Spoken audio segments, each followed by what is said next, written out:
आमचा अण्णा भोसले, पण कर्तृत्वाने वडिलांनी आणि आजोबापासून इस्टेट विकण्याचा सपाटा लावला आणि आम्ही सगळे सपाट झालो आणि म्हणून सपाटे अण्णा आम्हाला पडलं. वकील सरळ काम करत होता, मी वाकडं काम मी करणार ना. म्हणजे मी लबाडी करण्यात एक्सपर्ट होतो, चलाकी करण्यात एक्सपर्ट होतो, म्हणजे कोर्टात ते गडबड करण्यामध्ये एक्सपर्ट होतो. नहीं चाहिए मुझे सत्कार, क्या मेरा सोलापुर से ताल्लुका है, मैं नहीं सोलापुर को जानती, मुझे नहीं चाहिए. तो फोटो मी लता मंगेशकरला दाखवला, त्यांच्या डोळ्यात अश्रू होते. त्याने सांगितलं मी तुमच्या कार्यक्रमाला येणार. मनोहर सपाटे महापौर साहेब, मी शरद पवार बोलतो. पवार साहेबांनी गाणं म्हणलं आणि सांगितलं की सावरकरचं फार मोठं योगदान आहे, ह्याच्यात राजकारण आणू नका आणि ताबडतोब तुम्ही त्या निर्णय घ्या. ते वेगळंच. आता मी राज्याचा मुख्यमंत्री झालोय, आता सोलापूरकरांनी मला मोकळं करावं. पवार धक्का मारला आणि मला शिंदेच्या यातनं मी बाद झालो सगळं, म्हणजे मला बाद करून टाकलं शिंदे. शरद पवारने मला निरोप दिला, तुम्हाला कोटेचं काम करावं लागेल, अन्यथा मला सोडावं लागेल.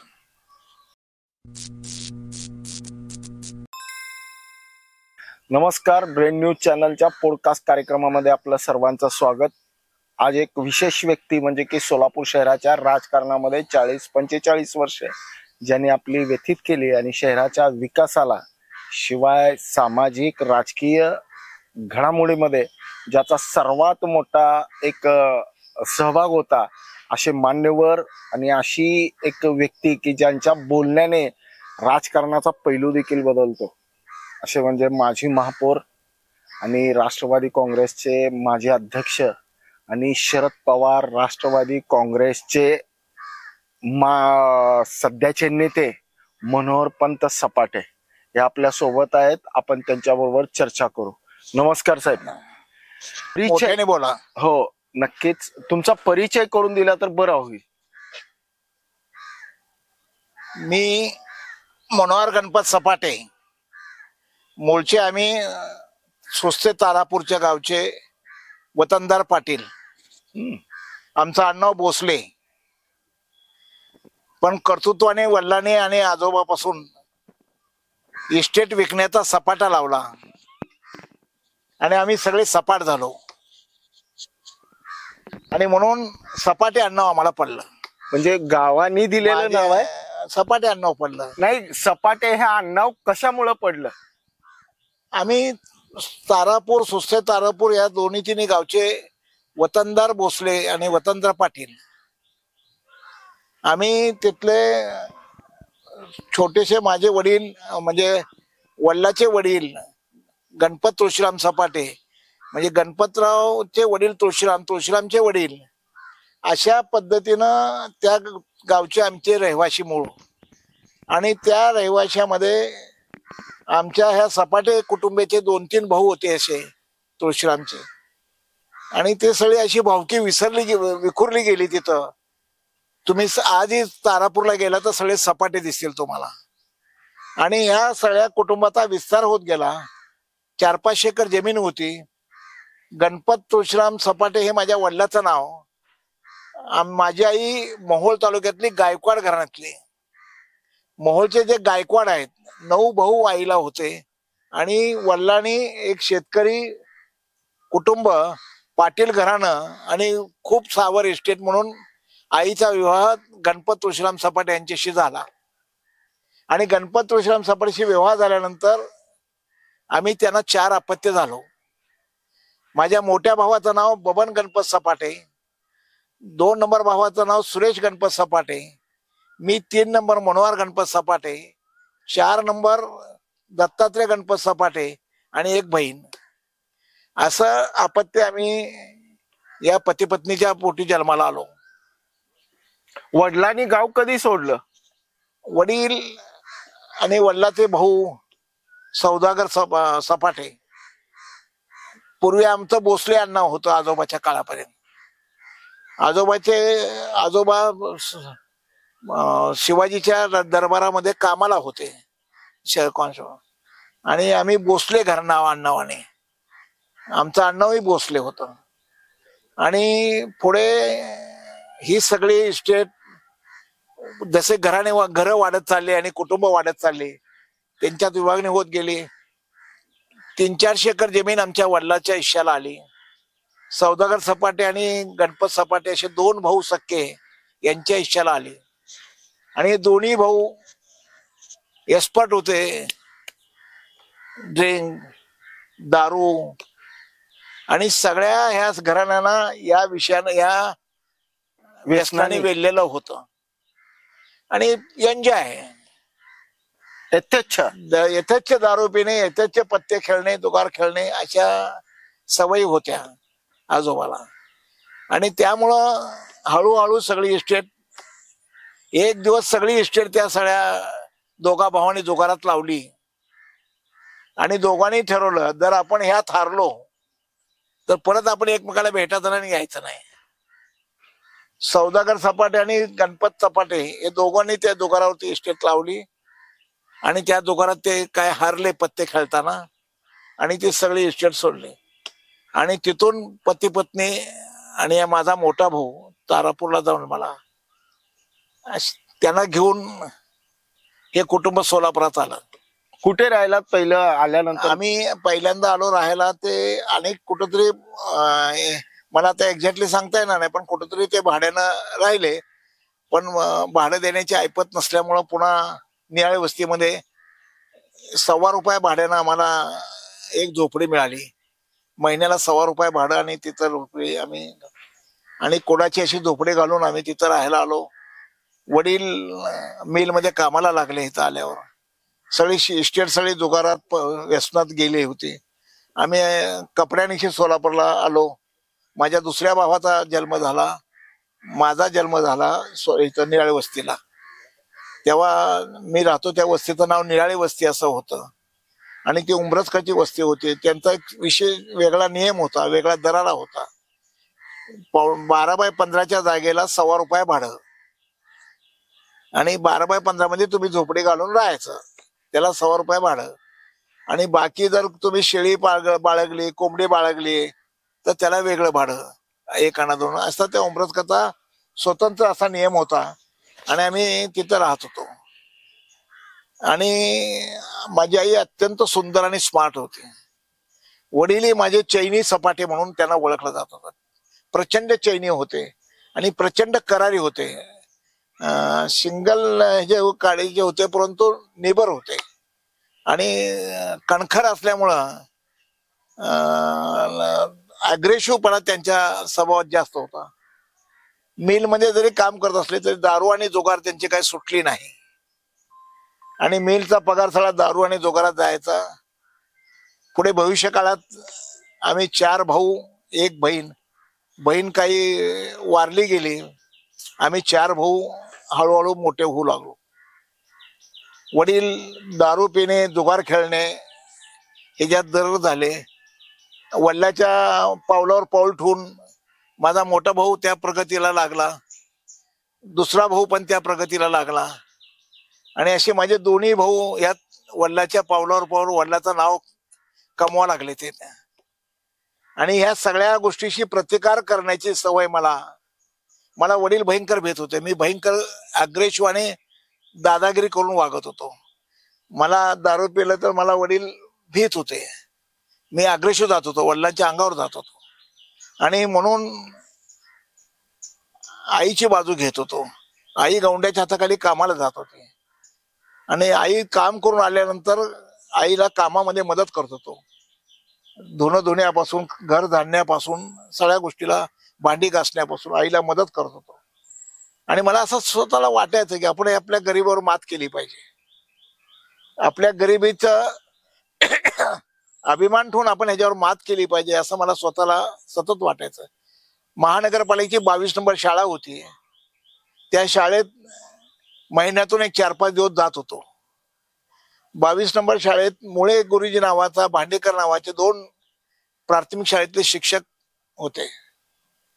भांडेकरांच्या नंतर भांडेकर 1ली ते 4थी पर्यंत होते आणि 1ली ते 4थी पर्यंतची शाळा 5वी 6वी 7वी तेव्हा 7वीचं बोर्ड होतं आणि मग 4थी पर्यंत भांडेकर होते आणि 4थीच्या पुढे मुळे गुरुजी म्हणून आले. 5वी 6वी आणि 7वीला मुळे गुरुजी नावाचे शिक्षक होते. मी महिन्यातून 10-12 दिवस शाळेला जात होतो, बाकी दिवस हॉटेलामध्ये. कुठल्या हॉटेलमध्ये? लकी चौकात कोपऱ्याला कोमल विलास असं हॉटेलचं नाव होतं, जिथं आता माझ्या शेजारचं पूनमलाच्या शेजारचं जे लॉज आहे तिथं हॉटेल होतं. कुणाचं होतं ते हॉटेल? म्हणजे माझ्या अगोदर मालक होता तो बिराजदार म्हणून होता. अच्छा. तिथं त्या हॉटेलात तो मालक बिराजदार म्हणून होता. आणि एक इकडं आत्ताच इथं शिवप्रतिलाच्या समोरचं आता चिवड्याचं चहाचं दुकान हॉटेल झालंय, तिथे एक हॉटेल होतं. आणि लीला हॉटेल म्हणजे लकी हॉटेल समोरचं राऊंड आहे तिथं लकी हॉटेल. आणि त्या लकी हॉटेलच्या फुटपाथ असा राहायचा. आणि ह्या सगळ्या चौकात हाटलात कुठं ना कुठं काम करायचं आणि आपले उपयोग करायचे. पगार किती मिळायचा? मला 11 वर्षाचा मी झाल्यानंतर पहिली नोकरी मला तमाशा थिएटरात लक्ष्मण माने नावाच्या वस्तीवरच्या माणसाने माझ्या भावासाठी आणली होती नोकरी, पण मला घेऊन गेले ते. मी म्हणलं मी येतो, आमचा भाऊ काय दारू पितोय म्हणून त्याला हे केलं, डावललं. त्यानं याला नको म्हणला, मला नको नोकरी. आणि म्हणून मी तमाशा थिएटरात 5 रुपये पगारावर नागनाथ अप्पा जाधव म्हणून थिएटर मालक, नागनाथ अप्पा जाधव, त्यांचं तमाशा थिएटर होतं. श्री टाकीज म्हणून मी आशा टाकीजला लागून श्री टाकीज म्हणून थिएटर आहेत होतं, जिथं आता मॉल वगैरे व्हायला लागले ते. तिथं ते श्री टाकीज म्हणून तमाशा थिएटर आणि सिनेमा थिएटर होतं. आणि त्या तमाशा थिएटरमध्ये 5 रुपये पगार पडदा वाढाला. आता इलेक्ट्रिक पडदे आहेत, तेव्हा हाताने दोरीनं बांधून पडते, त्याला वाळू बांधली जायचे खाली, वाळूमुळे ते खाली यायचं परत वडायचं असं, आणि मग तमाशा चालू व्हायचा. तर ते पडदा वाढण्यासाठी म्हणून मला 5 रुपये पगारावर कामाला ठेवलं गेलं. मी संध्याकाळी 7 वाजता त्या तमाशा थिएटरला जाणार, झाडून बिडून काढायचं थिएटर, आणि 12-12:30 वाजेपर्यंत थिएटरला काम करायचं. आपले पोपट मेनकुदरेचे वडील दत्त मंदिराच्या समोर त्यांची गाडी होती, भज्याची चहाची गाडी होती. त्यांच्या गाडीचं नाव पुढारी. ते त्यांचे वडील पुढारी पण करत होते. आणि मग तिथून 12:30 सुटल्यानंतर त्यांची भांडी घासायला घेत होतो. आणि भांडी घासून झाल्यानंतर त्या भज्याचा चुरा आणि पाव ते भरपूर द्यायचे. पोट भरून भजी खायचो. 1 किलोभर भजी लागत होते मला. पोट भरून भजी पाव खाणे आणि मग वस्तीवर जाणे. वस्तीवर जायला घनदार झाडी असायची, भीती वाटायची भूताची. तेव्हा भूत हा प्रकार होता. आणि म्हणून मग त्या भागवत थिएटरच्या पायरीवर झोपणे, आपलं घर तिथं असायचं. काही दिवस भागवत थिएटरच्या पायरीवर, आता जे माझे मॉलची जागा आहे तिथल्या त्या पायरीवर आणि लकी चौकातल्या पायरीवर. आता जिथं माझं पान दुकान आहे ते पान दुकान, त्याच्या खाली एक फरशी ठेवली तुम्ही बघा, ती माझी उशी आहे. आणि त्या पान दुकान ते लकोटिया ड्रेसेस म्हणून तिथं दुकान होतं. तिथं रात्री 12-12:30च्या पुढं पोलीस इकडं हटवले की तिकडं जाऊन झोपायचं. रात्रीच्या राऊंडला 1च्या पुढं पोलीस हटवायचे, शिवाय देऊन उठवायचे. मग ते उठून इकडं जायचं. आणि अशा पद्धतीने मी लकी चौकातल्या फुटपाथवर, दुकानच्या पायरीवर, आता वडगावकर चाळीच्या दुकानच्या पायरीवर, परबार भागवत थिएटरच्या दुकानच्या पायरीवर, आणि भैया चौक पांडव चौकातला भैया, तो माझा कॅशियर होता. ते भैयाची गाडी प्रसिद्ध होती. त्या गाडीवर जे काय पैसे आपल्याला तमाशात ₹1-2 मिळायचे ते त्याच्यापाशी शिल्लक ठेवायचे. दिस इज माय बँक. भैया म्हणजे माझी बँक. बर, मला एक प्रश्न सांगा की तुम्ही तमाशा थिएटर मध्ये असताना सुपरिचित असलेले लोक तिथे यायचे, असे काही ओळखीचे होते? हा माझा असा कार्यक्रम, दिवसा शाळा, संध्याकाळी तमाशा थिएटर असा कार्यक्रम चालू झाला. इथे मला नामदेवराव जगताप, शंकरराव मोहिते पाटील, गणेश बाळे माजी महापौर, अशा अनेक नामवंत लोक तमाशाला यायचे. करीम रामपुरे, तेव्हा तो दादा होता त्या काळचा, करीम रामपुरे चाकू म्हणून प्रसिद्ध होता आणि रामपुरी चाकू म्हणून प्रसिद्ध होता असा. त्यानं त्याची प्रियशी त्याला घेऊन जायला यायची, बुलेट चालवायची. असं त्याला बघायला माणसाची गर्दी व्हायची. मनोहर चिडबोंपी असे श्रीमंत लिंगायत समाजामधले, तुमच्या दलित समाजामधले सुद्धा काही माणसं शेतकरी असणारी ते सुद्धा तिथं तमाशाचे शौकीन होते. आणि असे शौकीन माणसं रोज तिथं तमाशाला यायचे. तिकीट काढून देणं, नमस्कार करणं, त्याच्यानं मला रुपया 2 रुपये 5 आणे 10 आणे 2 आणे असं मिळत राहायचं. एक दिवस असा आला, माझ्या आईचे वडील वारले, आजोबा, मोहोळला. आणि आईला मोहोळला जाण्यासाठी तिकिटाला पैसे पाहिजे होते. आई रात्री 10:30, अमावस्याचा दिवस होता, 29 तारीख होती. आई आणि मोठा भाऊ दोघं मिळून तमाशा त्याच्याकडे आले आणि मला म्हणाले की आम्हाला 5 रुपये दे तुझ्या मालकापासून घेऊन. आमचा पगार दर महिना अखेरला होत होता आणि ते मालक एवढा शिस्तीत होता, नागनाथप्पा जाधव, की महिना अखेर म्हणजे महिना अखेर, 11 वाजता म्हणजे रात्री 11 वाजता पगार, 10 वाजता होणार नाही. अतिशय शिस्तप्रिय माणूस. आणि आई 10 वाजता तिथं तमाशा थिएटरपाशी येऊन उभारली, रडायला आली. वडील वारले जरा तेव्हा त्या जुन्या पद्धतीनं ते आई मोठ्याने रडाली. मग थांब म्हणलं, म्हणून मालकाला पैसे मागितले की मला एक 5 रुपये पगार, 31ला होणार आहे पगार, 31 महिना होता, तर आज 29 तारीख आहे, मला 2 दिवस अगोदर पगार द्या, 5 रुपये. त्यांनी मला बाहेर हाकललं, तुझ्या बापाचा मी नोकर नाही कवाय पगार द्यायला, असं ते म्हणाले. आणि त्याने मला बाहेर मालक म्हणून त्यांनी मला ट्रीटमेंट दिली. ती 2 रुपये 5 रुपये काहीच ऍडव्हान्स द्यायला तयार नाही. बाहेर आलो, आईला सांगितलं मालक पैसे द्यायला तयार नाही. आई रडायला आली, खूप रडायली, मला वल्लाच्या मैतीला जायचंय. मी म्हणलं थांब, प्रयत्न करतो. आणि प्रयत्न करतो म्हणल्यानंतर अमावस्या असल्यामुळं काही गिराक आलं. सराफ कट्ट्याचा एक गिराक आलं. तुषार रेस्टॉरंटचे मालक कल्लाप्पा कानडे म्हणून होते, ते गिराक आलं. आणि मग कल्लाप्पा कानडे आल्यानंतर मी म्हणलं, अप्पा अण्णा आज अमावस्या आहे, गाडी धुवू का? त्यांनी मला गाडी धुवायला सांगितले. गाडी चकाचक धुतली. असं 4-5 गिराकाच्या गाड्या धुतल्या आणि मला 7 रुपये जमा झाले. खूप पुशारकी मारून 7 रुपये गोळा केलो. आईला आणि मोठ्या भावाला आणि 2 नंबर भावाला 5 रुपये दिलो. ते 3 रुपये मागत होते, त्यांना 5 रुपये दिलो आणि त्यांना वडिलाच्या आजोबाच्या मैतीला पाठवलं मोहोळ. सकाळी मी सायकल भाड्याची घेतली आणि सायकलीवर वडिला मोहोळला मैतीला गेलो. मला अतिशय आनंद होता आणि अतिशय घमेंड होते. मी आजोबाच्या मैतीला सायकलीवर गेलो. सायकलीवर जाणं हे सुद्धा एक मोठेपणाचं लक्षण होतं. भूषण पुशारकी होती. आणि मग गेलो, आईची आजोबाची मयत वगैरे झाली आणि माघारी आलो. त्या दिवशी निर्णय घेतला की आपल्याला 5 रुपये 2 रुपये कोणी देऊ शकले नाही. किती पैसा महत्वाचा आहे. 2 रुपये आपल्याला कोणी, जिथे 29 दिवस म्हणजे 1.5 दिवस राहिला होता, 29 तारीख, 30 आणि 31 तारखेला पगार माझा मिळणारच होता. हक्काचे 5 रुपये माझा पगार येणारच होता. पण 1.5 दिवस सुद्धा ऍडव्हान्स पैसे मला मिळू शकले नाहीत. आपली पद काय आहे समाजामध्ये? आपण काय आहोत समाजात? आपण शून्य आहोत. आणि हे लक्षात आल्यानंतर काम कामाचा गुरु, कामानेच माणसाचे मन जिंकता येतात, हे मनाने पक्का ध्यास घेतला. आणि कसलंही कष्ट करायला नाही म्हणायचं नाही. कष्टाने आपण काही यशस्वी करू शकतो, याचा माझा ब्रीद वाक्य माझ्या मनामध्ये कोरलं गेलं. आणि हाटलात काम करायला नोकरी घेतली. ढबू भैया म्हणून चौपडमध्ये भैयाची गाडी होती, त्याच्या गाडीवर वडे बटाटे सोलायला थांबलो. आता हे तर त्यानं एक वडा चोरून खाल्ला म्हणून इथं पळवलाय, डाग आजही आहे. एक वडा मी चोरून खाल्ला भूक लागली म्हणून. त्यांनी पळवलं मला. अशा हालाकीत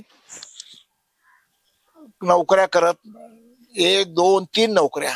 शिक्षण ह्या एकूण सगळ्या शिक्षण तर असंच होतं. 7वीला मला 6वीलाच माझी शाळा सोडली गेली आणि 6वीला शाळा सोडल्यानंतर मुळे गुरुजी नावाचा शिक्षक, तो प्राथमिक शाळेचा, शाळा नंबर 22चा, तो मला घरी परीक्षा आहे आणि तू बस, तू हुशार आहे, पास होशील असं तो सांगायला. आमच्या आईने त्याला हाकलून दिला आणि शिव्या दिल्या. जा कुठं फौजदार करायचं नाही माझ्या पोराला, जा फारशा नाही, कामाला जाऊ दे, खाणार काय म्हणले काम केल्याशिवाय. एक भाऊ म्हशी राखत होता, एक भाऊ गाई राखत होता. कोणाच्या? मारवाडीच्या बगीचात, मारवाडी बगीचात मोठा भाऊ होता. म्हशी सुरेश म्हणणारा भाऊ राखत होता. असं मिळून आमचा प्रपंच गुजरान चालू होते. आम्ही सगळे अशा पद्धतीने काम करत होतो. मी हाटलात काम करत होतो. बबन म्हणणारा मारवाडी मळ्यात कामाला होता. सुरेश म्हणणारा म्हशी राखत होता. हे वयाच्या किती वर्षापर्यंत हा स्ट्रगल होता? मी माझं वय 11 होतं. त्याच्या पुढे ते प्रत्येकामध्ये 2-2 वर्षाचं अंतर आहे. म्हणजे आमच्या मोठ्या भावामध्ये आणि दुसऱ्या भावामध्ये 2 वर्षाचं, त्या 2 नंबर भावामध्ये आणि माझ्यामध्ये 2 वर्षाचं, माझ्या धाकट्या भावाचा माझ्यामध्ये 2, असं प्रत्येकामध्ये 2 वर्षाचा. आणि एक बहीण वारली. स्ट्रगल म्हणजे तुम्ही हे सगळं करत असताना सामाजिक ह्याच्याकडे तुम्ही वळलात कसे मग? नाही, काय झालं, 2011ला मी तमाशा शेतात कामाला लागलो आणि मी त्या भैयाची भजी खाऊन भागवत थेटरच्या पायरीवर झोपतोय हे जेव्हा मालकांना लक्षात आलं, तेव्हा त्यांनी मला तमाशा शेताच्या बायका त्या तटीनाक्याच्या पाठीमागचे त्यांचे वाडा आहे तिथं राहत होत्या आणि मला तिथं झोपायला जागा दिली.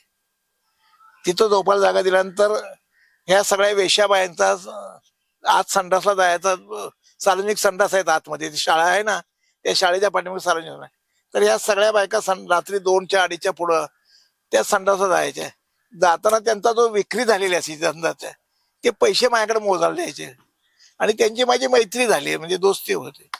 त्या सगळ्या बायका मला तटनाक्याच्या सगळ्या शांताबाईच्या रूम पासून वेशा क्रमांक 1 त्या घरापासून सगळ्यांची माझी ओळख होती. आणि मी लहान होतो त्यामुळं मला त्या वास्तव्याचा काही फारसा परिणाम माझ्यावर नव्हता. ते पांडुरंग विक्रीच्या बाजूला असलेली ती चाळ, त्या खोल्या, त्या खोलीमध्ये तुम्ही कुठे राहता? शाळेला लागून शाळेला लागून वाडा होता. हो, तिथं वाड्यामध्ये तिथं मी राहत होतो. म्हणजे तिथं बैठका व्हायच्या तमाशाच्या. रातच्याला 2च्या पुढं बैठका व्हायच्या. मग त्या पान आणून देणं, चहा आणून देणं. आता हे बैठकीला आले तुम्ही, बायका गाणं म्हणतात, लगवीला घेऊन जायचं त्यांना. म्हणजे जे काय काम असेल ते काम करणं. म्हणून मला तिथं नाईट ड्युटी, म्हणजे त्याशी मला पगार मिळायचा त्या दिवसाचा. आणि मग तिथून मालकाच्या घरी जाणं, सकाळी काम करायला, घरचाही संबंध आला. आणि म्हणून ते मला रोज 1 भाकर देत होते मालक, नागनाचा पदार्थ. आणि तिथून माझा 1 भाकरीचा प्रवास सुरू झाला. संध्याकाळचं जेवण रोज 1 भाकर ते मला, शेळी भाकर, भाजी काहीतरी बांधून देत होते. आणि ती खूप वर्ष मला दिली त्यांनी. म्हणून मी माझा आता आत्मचरित्र लिहायला घेतलंय, 1 भाकरीचा प्रवास. क्या बात आहे, क्या बात आहे. आणि ते मी आत्मचरित्र ह्या 75व्या वर्षात, त्याच्यामधूनच हा पुढे म्हणजे तुमचा तो सहवास आला राजकारणाशी. तिथेच भेटले का कोण? नाही, तिथं फक्त राजकीय लोक बघत होतो. हे नामदेवराव जगताप, शंकर, मोठी माणसं आहेत. म्हणजे कोण आमदार खासदार काय कळत नव्हतं, म्हणजे तेवढं नॉलेज नव्हतं. पण वाटायचं हे मोठे साहेब आले, पुढारी आले, लोक पळायचे त्यांच्या माग, आम्हाला हार आणायला सांगायचे. आणि हे मोठी माणसं, बाबुराव बारसकर म्हणून समाज कल्याण मंत्री होते, बाबुराव बारसकर म्हणून SC समाजाचे होते. ते एका थिएटरच्या वाढदिवसाला आले आणि त्यांना हार घालण्याचा मला योग आला. बाबुराव बारसकर म्हणून समाज कल्याण मंत्री, आणि त्यांच्या बरोबर माझा एक फोटो आहे त्या काळात, तुम्हाला दाखवेल. माझा त्यांच्याबरोबर फोटो आहे बाबुराव बारसकर तर्फे तमाशा थिएटरातला. लता लंका नांदुरी करीन, उषा कोल्हापूर करीन, अशा तमासल्या पार्ट्या सगळ्या माझ्या परिचयाच्या आहेत. आणि त्याने मला खूप प्रेम दिलं, खूप म्हणजे खूप. म्हणजे मी त्यांना, ते मला काम सांगायचे, बारक्या पाणी आण.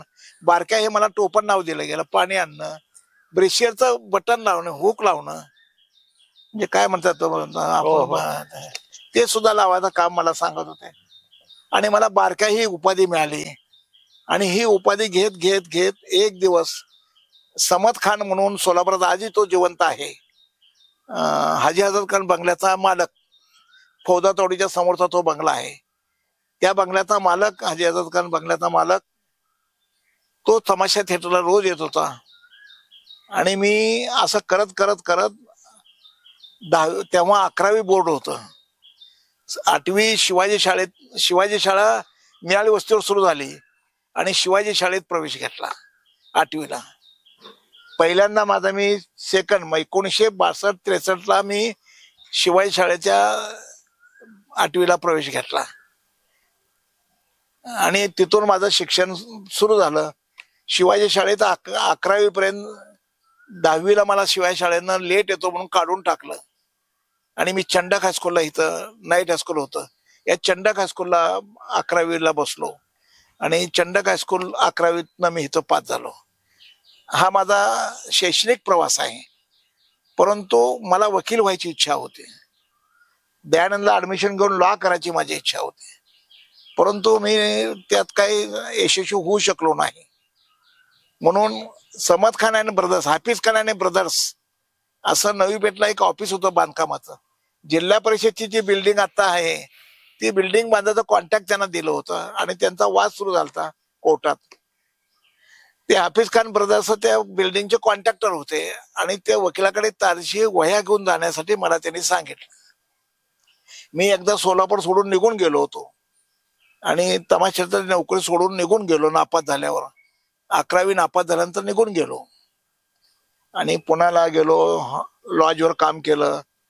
असा एक 2 महिन्याचा प्रवास. पहिल्यांदा बिगर तख्ताचं रेल्वेत बसलो. रेल्वेचा प्रवास सुद्धा आयुष्यातला पहिला दिवस होता तो. आणि गेलो असं आई वडिलांना न सांगता, आता आपण कुठं तर जाऊ बाहेर. नापास झालो. नापास झाल्या तर दुःख भयंकर होतं, वेदना होत होत्या की आपण नापास का झालो. स्वतःला मी भयंकर हुशार समजत होतो आणि नापास झालो. नापास झाल्यानंतर पळून गेलो. पळून जाऊन परत 2 महिन्यांनी मला आमच्या मामाने आणलं. मोहोळ स्टेशनवर मला पकडलं आणि सोलापुरात आणलं. आणि मी सोलापूरला परत आलो आणि त्या हाफिज खान आणि ब्रदर्स मध्ये बॉय म्हणून कामाला राहिलो. त्या हाफिज खान ब्रदर्सची त्या जिल्हा परिषदच्या केसची तारीख होती म्हणून राजपूत वकिलाकडे मला ते वह्या घेऊन दप्तर घेऊन जायचं. तिथे गेल्यानंतर ते वकील म्हणले, लिहिणार कोण म्हणले. मला म्हणलं साहेब सांगा मी लिहितो. आणि मी त्यांनी सांगितल्याप्रमाणे अर्ज लिहिला, ती यादी केली. ते म्हणले खूप अक्षर चांगला आहे रे म्हणले, छान हुशार आहे तो, चांगला आहे, घेऊन ये कोर्टात सगळं. आणि कोर्टात गेलो घेऊन. त्याशी तारीख पडली. वकिलांनी त्या समद खान मालकाला सांगितलं, आजही ते जिवंत आहेत, की यांनाच तारखेला पाठवत चला. आणि मग राजपूत वकिलाकडे सरस्वती चौकात स्वस्तिक स्वीट मीट मार्टचे मालक म्हणजे माझे सगळ्यात पहिले वकील ते. आणि त्यांच्याकडनं मी तारखेला चाललो आणि पुन्हा हाफिज खान अँड ब्रदर्स मधून तिथून राहिलो राजपूत वकिलाकडे कामाला राहिलो. आणि हाफिज खान अँड ब्रदर्सचे काम सोडलं. तिथं मला राजपूतकडे 25 रुपये पगारावर मी कामाला राहिलो. राजपूत वकिलाकडे 5-6 वर्ष काम केलं. आणि राजपूत वकिलाकडून मी शिवशंकर थोबडे, SD थोबडे वकिलाकडे, मिलिंद थोबडेंचे वडील, त्यांच्याकडे कामाला गेलो. थोडं मला कोणीतरी असं आईवर शिवी दिले, रागवलं की मला माझा आई हे स्वाभिमान होता. त्याचं कारण असं होतं, वडील थोडस व्यसनी असल्यामुळं आई गावंड्याच्या हाताखाली कामाला जाऊन काम करत होती. आई प्रचंड स्मार्ट होती. समाजातले अनेक लोक तिच्यावर लाईन मारायचे आणि मला बघत माझ्या हातून एखादा मर्डर झाला असता. आई सुंदरता होती. आईबद्दल लोकांच्या कल्पना, एक गरीब बाई आणि तिच्याकडे बघण्याचा दृष्टिकोन वेगळा असायचा. आणि त्याचा मला मनस्वी राग यायचा. आणि म्हणून आई मला संरक्षणासाठी सतत बरोबर घ्यायची, कुठं चालली तरी चलतो बरोबर म्हणून. अशा पद्धतीनं जीवन जगताना वकिलाच्या हाताखाली काम करत करत मी थोबडेंच्या ह्याच्यात माझी हुशारी कोर्टात सिद्ध केली. माझ्या हाताखाली 5-25 वकील काम शिकत होते. मी एक्सपर्ट झालो कोर्टाच्या कामात. तुम्ही वकिली केली?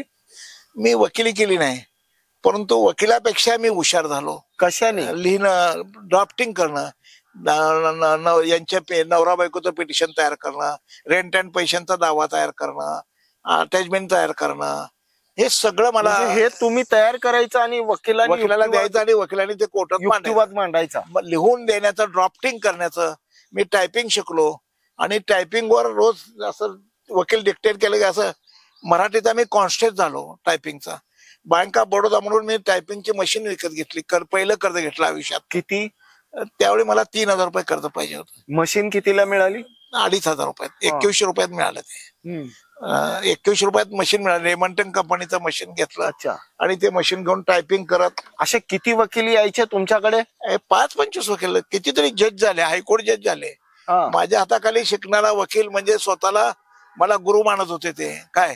आणि मी खूप, आता आळंगे साहेब आहेत त्यांना माहित आहे, मिलिंद थोबडेला माहित आहे, अनेक असे वकील आहेत की ज्यांना लिहायला शिकवलं, अर्ज कसा लिहायचा, वकिलीचा दावा कसा लिहायचा, मला सगळं हे तोंडपाठ होतं. हे कशामुळे तुम्हाला शक्य झालं? कसं काय? मी वकिलाच्या हाताखाली कामच करत होतो. थोबड्यांच्या हाताखाली काम केलं, राजपूतच्या हाताखाली काम केलं. हे दिवाळीमधले एक्सपर्ट वकील आहेत त्या काळातले. तुमचे शेळगीकर वकील, पोद्दार वकील, केळकर वकील, हे सगळे. किती वर्ष चालू होतं? मी तिथं खूप वर्ष राहिलो. माझ्या माहितीप्रमाणे मी वयाच्या 17व्या वर्षी तिथं गेलो. आणि 17व्या वर्षानंतर पासून मी तिथं काम करत, मला एकदा कोर्टाने मायनर ऍक्ट खाली गुन्हा पण दाखल केला माझ्यावर. का बरं? गुरुसानी साहेब, मी लहान 18 वर्षाच्या आतला होतो. मला कामाला ठेवता येत नाही बाल हक्क कायद्याखाली. आणि त्या वकिलाला त्यांनी बोलवलं, तुम्ही ह्याला कामाला का ठेवलं? गुरुसानी म्हणून साहेब होता, त्यांनी त्यांना माझ्या ड्राफ्टिंग लिहिण्यापूर्वी तुमचं वाचन वगैरे काय होतं त्या अनुषंगाने? नाही, मी एक मला इंग्लिश पण माझं चांगलं झालं आणि मराठी पण माझं ड्राफ्टिंग पण उत्तम झालं. आणि मी ड्राफ्टिंगला पैसे घेत होतो. किती? तुम्हाला दावा लिहून पाहिजे, माझा रेट होता चांगला, 500, 200, 500. आणि बदमाश माणूस आला तर डबल रेट, गरीब माणूस आला तर फुकट पण. हा माझ्यातला सामाजिक गुण होता. बदमाश माणूस आहे, सावकार आला, खाजगी धंदा करणारा, मी ठरवणार आता हा आलाय, हा खाजगी सावकार आहे आणि ह्याची केस आहे कोर्टात, हे ना आलाय, मी आमच्या बरोबरच्या लोकांना सांगणार, हे ज्याला आता बघा, आता ह्याच्याकडून काढतो बघा पैसे म्हणणार. मग 5 रुपयाचं काम आहे, 500 रुपये लावणार. 500 रुपये आहेत का, दे, असं मी रोज 500. हा काळ कधीचा होता? बघा, वयाच्या 17व्या वर्षानंतर जे माझा क्रांती सुरू झाली पैसे कमवायची. माझा बँक ऑफ इंडिया 5 रुपये कमवणारे सपाटे 5 रुपयाचा, माझे 500 रुपयाला गेलो. 5 रुपये समोर 2 शून्य वाढली आणि 5 रुपये पगाराचा 2 शून्य घेऊन रोज 500 रुपये कमवायला लागलो. महिन्याला 5 रुपये घेणारा सपाटे रोज 500 रुपये कमवायला लागलो. बँक ऑफ महाराष्ट्रामध्ये नवी पेठच्या बँकेत 12,105 माझा खाता नंबर आहे. त्या खात्यात रोज पैसे भरत होतो, रोज सेव्हिंग करत. किती व्हायचे महिन्यात? बँकेत सुद्धा असा भाव देत होते, रेग्युलर एवढं सेव्हिंग करणारा म्हणून. महिन्याला किती व्हायचे? खूप पैसे होते. पैशाला काय पाऊस पडत होता पैशाला. मला डिमांड होतं, सल्ला मी सांगणार, काय बी करू नये माझ्याकडे ये सल्ला, तुला कसं सोडायचं. चॅलेंजेबल वर्क. असा एखादा प्रसंग आठवतो का? खूप आहे. भाऊसाहेब झाडुबके, प्रभाताई झाडुबकेंचे मिस्टर, त्यानंतर सोलापूर कोर्टात त्यांनी एक बँक हडप केली, बार्शी कोऑपरेटिव्ह बँक म्हणून तिथं बँक होते, ते त्या बँकेत चेअरमन होते. त्यांनी ते बँकच हडप केली. प्रभाताईचे वडील, नवरा प्रभाताई झाडुबकेंचा नवरा, त्यांनी ते बँक हडप केली. त्यांच्यावर गुन्हा दाखल झाला आणि ते रात्री 12 वाजता थोबडे वकिलाकडे गेले. त्यांना अटक होणार होती सकाळी. घराला वेढा घातला पोलिसांनी त्यांच्या बंगल्याला, आणि ते घरातच होते आणि बंगल्याला वेढा घातला. सोलापूरला माणसं आले थोबडे वकिलाकडे, सिनियर थोबडेकडे, आणि ते म्हणाले अटकपूर्व जामीन घ्यायचा. मग वकीलपत्रावर सही पाहिजे, कसं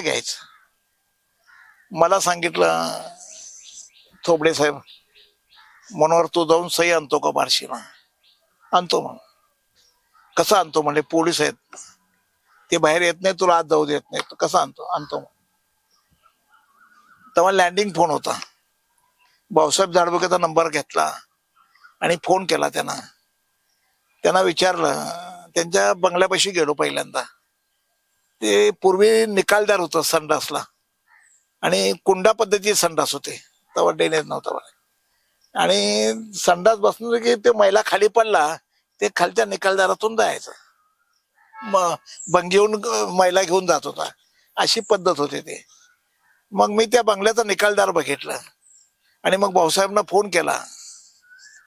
भाऊसाहेबला सांगितलं की तुम्ही तुमच्या संडास मधून फरशी काढा, जिथं तुमचा संडासचा मैला पडते ती फरशी काढा बैठकीची. पूर्वी कमोड भांडण असायचं, फरशीचं पायटा असायचा, ते काढा आणि त्याच्यातनं खाली उतरा, मग निकालदार बाहेर येता. तुम्ही आले ते आले बाहेर. काय करतात, अटक होत होते. ते निकालदारातनं बाहेर आले, कपडे बिपडे करून आले आणि ते फरार झाले. तिथून माझ्याकडे सही केली आणि फरार झाले आणि सोलापूर कोर्टात अटकपूर्व जामीनला अर्ज दाखल केला. ड्राफ्टिंग कुणाचं होतं? त्या आपलं ड्राफ्टिंग तुम्हीच लिहिलेलं होतं. आणि तो केस ज्या बेल मिळाला. भाऊसाहेब झाडबुके चीफ ज्युडिशियल पाटील म्हणून होते, त्यांच्या समोर केस चालली. भाऊसाहेब मला म्हणाले की काही कर, किती पैसे लागतील तेवढे सांग आणि काम कर. त्यांना 65,000 रुपये दंड, 65 लाख रुपये दंड आणि 5 वर्ष का 2 वर्ष शिक्षा झाली. तुम्ही किती फी घेतली तेव्हा? मी माझ्या पैशाला हिशोब नसत.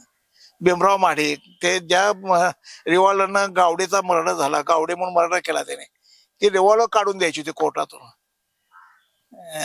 वकिलाची फी 2-5 हजार असायची, माझी फी त्याच्या डबल असायची. म्हणजे मी लबाडी करण्यात एक्सपर्ट होतो, चालाकी करण्यात एक्सपर्ट होतो, म्हणजे कोर्टात ते गडबड करण्यामध्ये एक्सपर्ट होतो.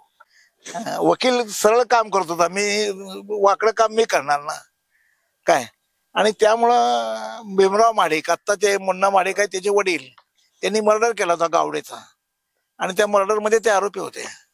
ते केस सुटले, पण ते रिव्हॉल्वर हायकोर्टात केस गेले. रिव्हॉल्वर त्यांना ते करमत नव्हतं. रिव्हॉल्वर जर कमरेला नसेल तर त्यांना झोप येत नव्हती, भीती वाटत होते. ते म्हणले किती पैसे होते मला ते रिव्हॉल्वर काढून द्या, मुद्देमालातून. मी म्हणलं देतो काढून, आणि ते मुद्देमालातून रिव्हॉल्वर काढून दिले त्यांना.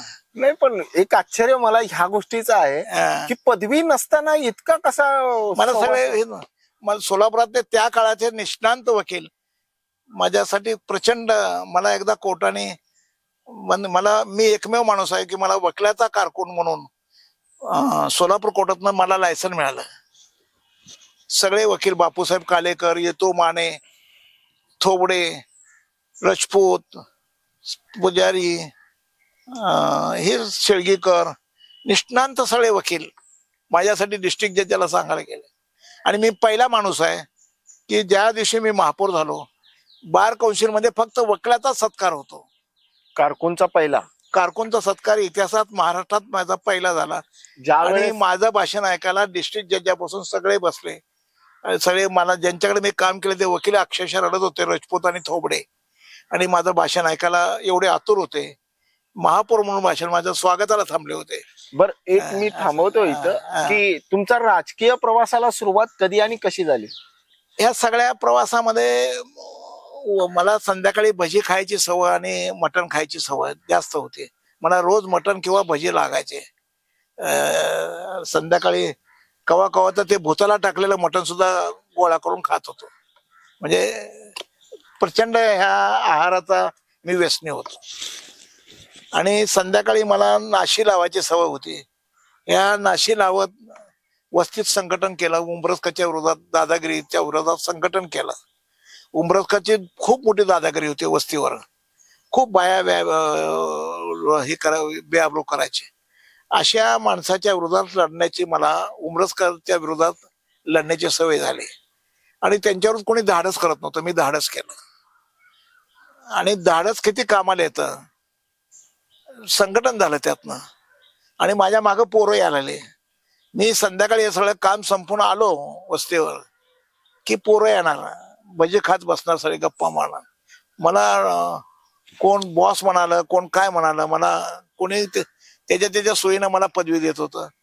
आणि माझा दरारा बसला एक कसा दादागिरी रंडीबाजी करणाऱ्या लोकांवर, दारू पिणाऱ्या लोकांवर माझा दरारा बसला.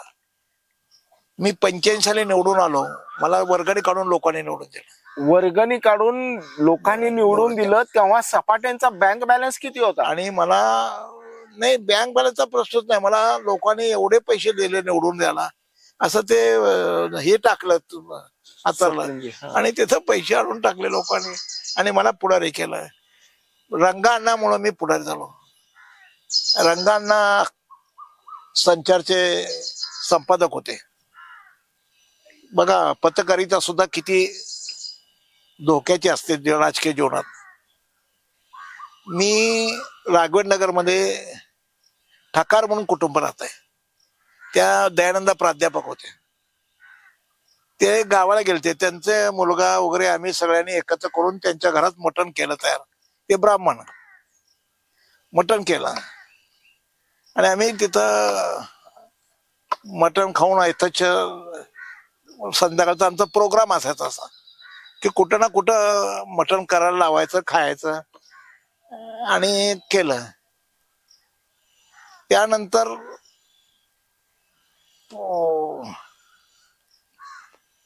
माझ्या माहितीप्रमाणे त्या ह्याच्या निमित्तानं पात्रे महापौर होते महापालिकेत. मी 85 साली नगरसेवक म्हणून निवडून गेल्यानंतर पात्रे महापौर होते. आणि पात्रे महापौर असताना निराळी वस्तीवर एक दवाखाना करावा गरिबासाठी, हे माझा संकल्प होता. पात्रे एक्स मिलिटरी मॅन होता आणि हुशार माणूस, बोलायला वक्तृत्व फार चांगलं होतं. आणि SC महापौर रिझर्वेशन होतं आणि त्यांच्या हस्ते दवाखान्याचं उद्घाटन वस्तीवर ठेवलं. राजकीय कसं असतं. आणि त्या उद्घाटन, त्या भाषणाला प्रास्ताविक माझा कार्यक्रम असल्यामुळे माझं प्रास्ताविक होतं. मी प्रास्ताविक करताना त्या दवाखान्याचा इतिहास सांगितला. एका झोपडपट्टीत एक म्युन्सिपालिटीचा दवाखाना करायला मला कसा त्रास झाला, महापालिकेत ब्राह्मणशाही कशी आहे. तेव्हा 90% ब्राह्मण होते अधिकारी, 10% दुसरे होते. काय तेव्हा ब्राह्मणशाहीचा मला कसा त्रास झाला, कुलकर्णी देशपांडेच्या नाव घेऊन मी त्या प्रस्तावकामध्ये टीका केली आणि सांगितलं की मला कसा त्रास झाला. तो दवाखान्याचा विषय एका कुलकर्णी नावाच्या शॅनिटरी इन्स्पेक्टरने माझं काम कसं अडवलं आणि त्या दवाखान्याचा प्रवास कसा लांबला, हे सगळं मी त्या भाषणात सांगितलं. JB कुलकर्णी नावाचा महानगरपालिकेचा अधिकारी होता, तो बॉस होता या सगळ्या ब्राह्मण कंपनीचा. आणि मी त्या भाषणात सांगितलं की महानगरपालिकेत ब्राह्मणशाही कशी आहे आणि पात्रे बाबासाहेब आंबेडकरांच्या रिझर्वेशनमुळं हा माणूस महापौर झाला. हा झाला नसता तर काय झाला असतं. मला दवाखाना काढायला ही परिस्थिती आहे. हे चक्र फोडायचं कसं. दवाखाना काढायला जर ही परिस्थिती असेल आणि मग बनसटप्पा पक्षनेते होते. माझ्या भाषणानंतर सपाटे म्हणजे तेव्हा वादळ होतं, प्रचंड ग्लॅमर होतं मला. आणि माझं भाषण झाल्यानंतर टाळ्याचा कडकडाट, गर्दी प्रचंड. बनसटप्पा बोलायला उभारले माझ्या प्रास्ताविकानंतर. ते म्हणले नाग गोरे ह्याने त्याने क्रांती केली, हे फुकट नावं लावले इतिहासात, असं तसं त्यांनी ब्राह्मणशाहीवर टीका केली. महापौर पात्रे बोलायला उभारले, त्यांनी त्यापेक्षा कर केला. काय जर सपाटेंना ही परिस्थिती असेल, शिवाजी महाराजचा इतिहास घेणं जाणाऱ्या सपाटेची ही परिस्थिती असेल, तर मग आम्ही कुठे. त्यांनी पण ठोकलं सगळ्यांनी. आणि मग त्या तेजा कुलकर्णी नावाची महापालिका विषुडीची एक बाई अधिकारी होती, शी इज माय क्लास फेलो. तिनं ते सगळी बातमी नेऊन मेघजीला सांगितली. भाजप तेव्हा फार लिमिटेड होतं आणि मेघजीनं ते जयप्रकाश आबांगेला सांगितलं आणि जयप्रकाश आबांगेनं संचारमध्ये बातमी टाकली. पहिल्या पानावर माझा फोटो टाकून महानगरपालिकेतील ब्राह्मणशाही मोडीत काढणार इथे मनोहर सपाटे. ज्या वेळेस निवडून आलो त्यावेळेस प्रतिस्पर्धी कोण होते समोर? प्रभाकर सुरवशे, ब्रह्मदेव माने, ठोकळताई सगळे होते. सगळे किती मतांनी निवडून? महाराष्ट्रात पहिला. महाराष्ट्रात महाराष्ट्रात नगरसेवकामध्ये पहिला. किती पडली मतं? प्रचंड मतं. म्हणजे मला पैसे आणि मताचं हेच नव्हतं. म्हणजे पैसे पण लोकांनी दिले, मतं बी लोकांनी दिले.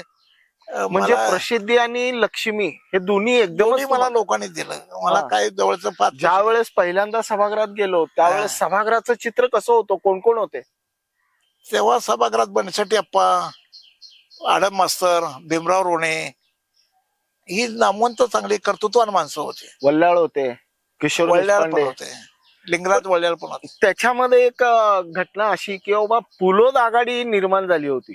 85 ला पुलोद निर्माण होऊनच गेलो महापालिकेत तुम्ही सायकल पुलोदकडनंच चित्रावर होतो. गेलो. मग महापौर जो किशोर देशपांडे हा जो किस्सा आहे काय तडजोड झाली होती नेमकी? नाही, किशोर देशपांडेची चर्चा अशी आहे, आम्ही पुलोदचा महापौर करायचा आणि किशोर आणि डॉक्टर भैयासाहेब वळसंकर भाजपचे महापौराचा नंबर होता. मग भैयासाहेब वळसंकरना करायचं का किशोरला करायचं? संघटनात्मक ताकद किशोरच्या पाठीमागं होती आणि माझ्यासारखा कार्यकर्ता भैयासाहेब वळसंकरला मानणारा कार्यकर्ता होता. आणि भैयासाहेब वळसंकरचं सामाजिक वजन फार मोठं होतं. या श्रीजचे वडील आणि ते नगरसेवक होते, नागरिक आघाडीमधून ते निवडून आले होते. त्यांनी प्रयत्न करत होते त्यांना महापौर करायचा. जनता म्हणजे सामान्य माणसाच्या मनात त्यांनी महापौर व्हावं वाटत. किशोर बद्दल अशी काही लोकप्रियता नव्हती. पुलोद असल्यामुळं गोपीनाथ मुंडे, प्रमोद महाजन यांनी सगळ्यांचं हे पुलोदचं नेतृत्व होतं. आम्हाला पंढरपूरला सगळ्या नगरसेवकांना विठ्ठल कारखान्यावर नेऊन ठेवलं. विठ्ठल कारखान्यावर मतं फुटू नये म्हणून. आणि तिथं ह्या सगळ्यांचा जेवण विभाग, दारू, जेवण सगळं व्यवस्थेला मला प्रमुख केला. सगळे पैसे माझ्याकडे दिले. मी पैसे न खाणारा म्हणून माझ्याकडे देत होते. मी पैसे खात नव्हतो कधी राजकारणात. असं कधीच नाही. कधी नाही. मला आयुष्यात कोणी चहा पाजला नाही आणि कोणाचे पैसे घेतले नाही. मला पैसे घ्यायची गरजच बसली नाही मला. त्यामुळं मी भ्रष्टाचार एकदाही आयुष्यात केला नाही. त्यामुळं मला माझ्याकडे सगळा असला कारभार यायचा. त्यामुळे मी चेंगट होतो जरा द्यायला म्हणजे असं. तर तिथं दारू मटण सगळं ठेवलं होतं सगळ्याला. कुणाला दारू प्यायचं दारू प्या, कुणाला बीर प्यायचे बीर प्या, काय करायचं ते करा. आणि ते पुलोद होतं मटण. संकष्ट चतुर्थी होती, अंगारकी काय चतुर्थी.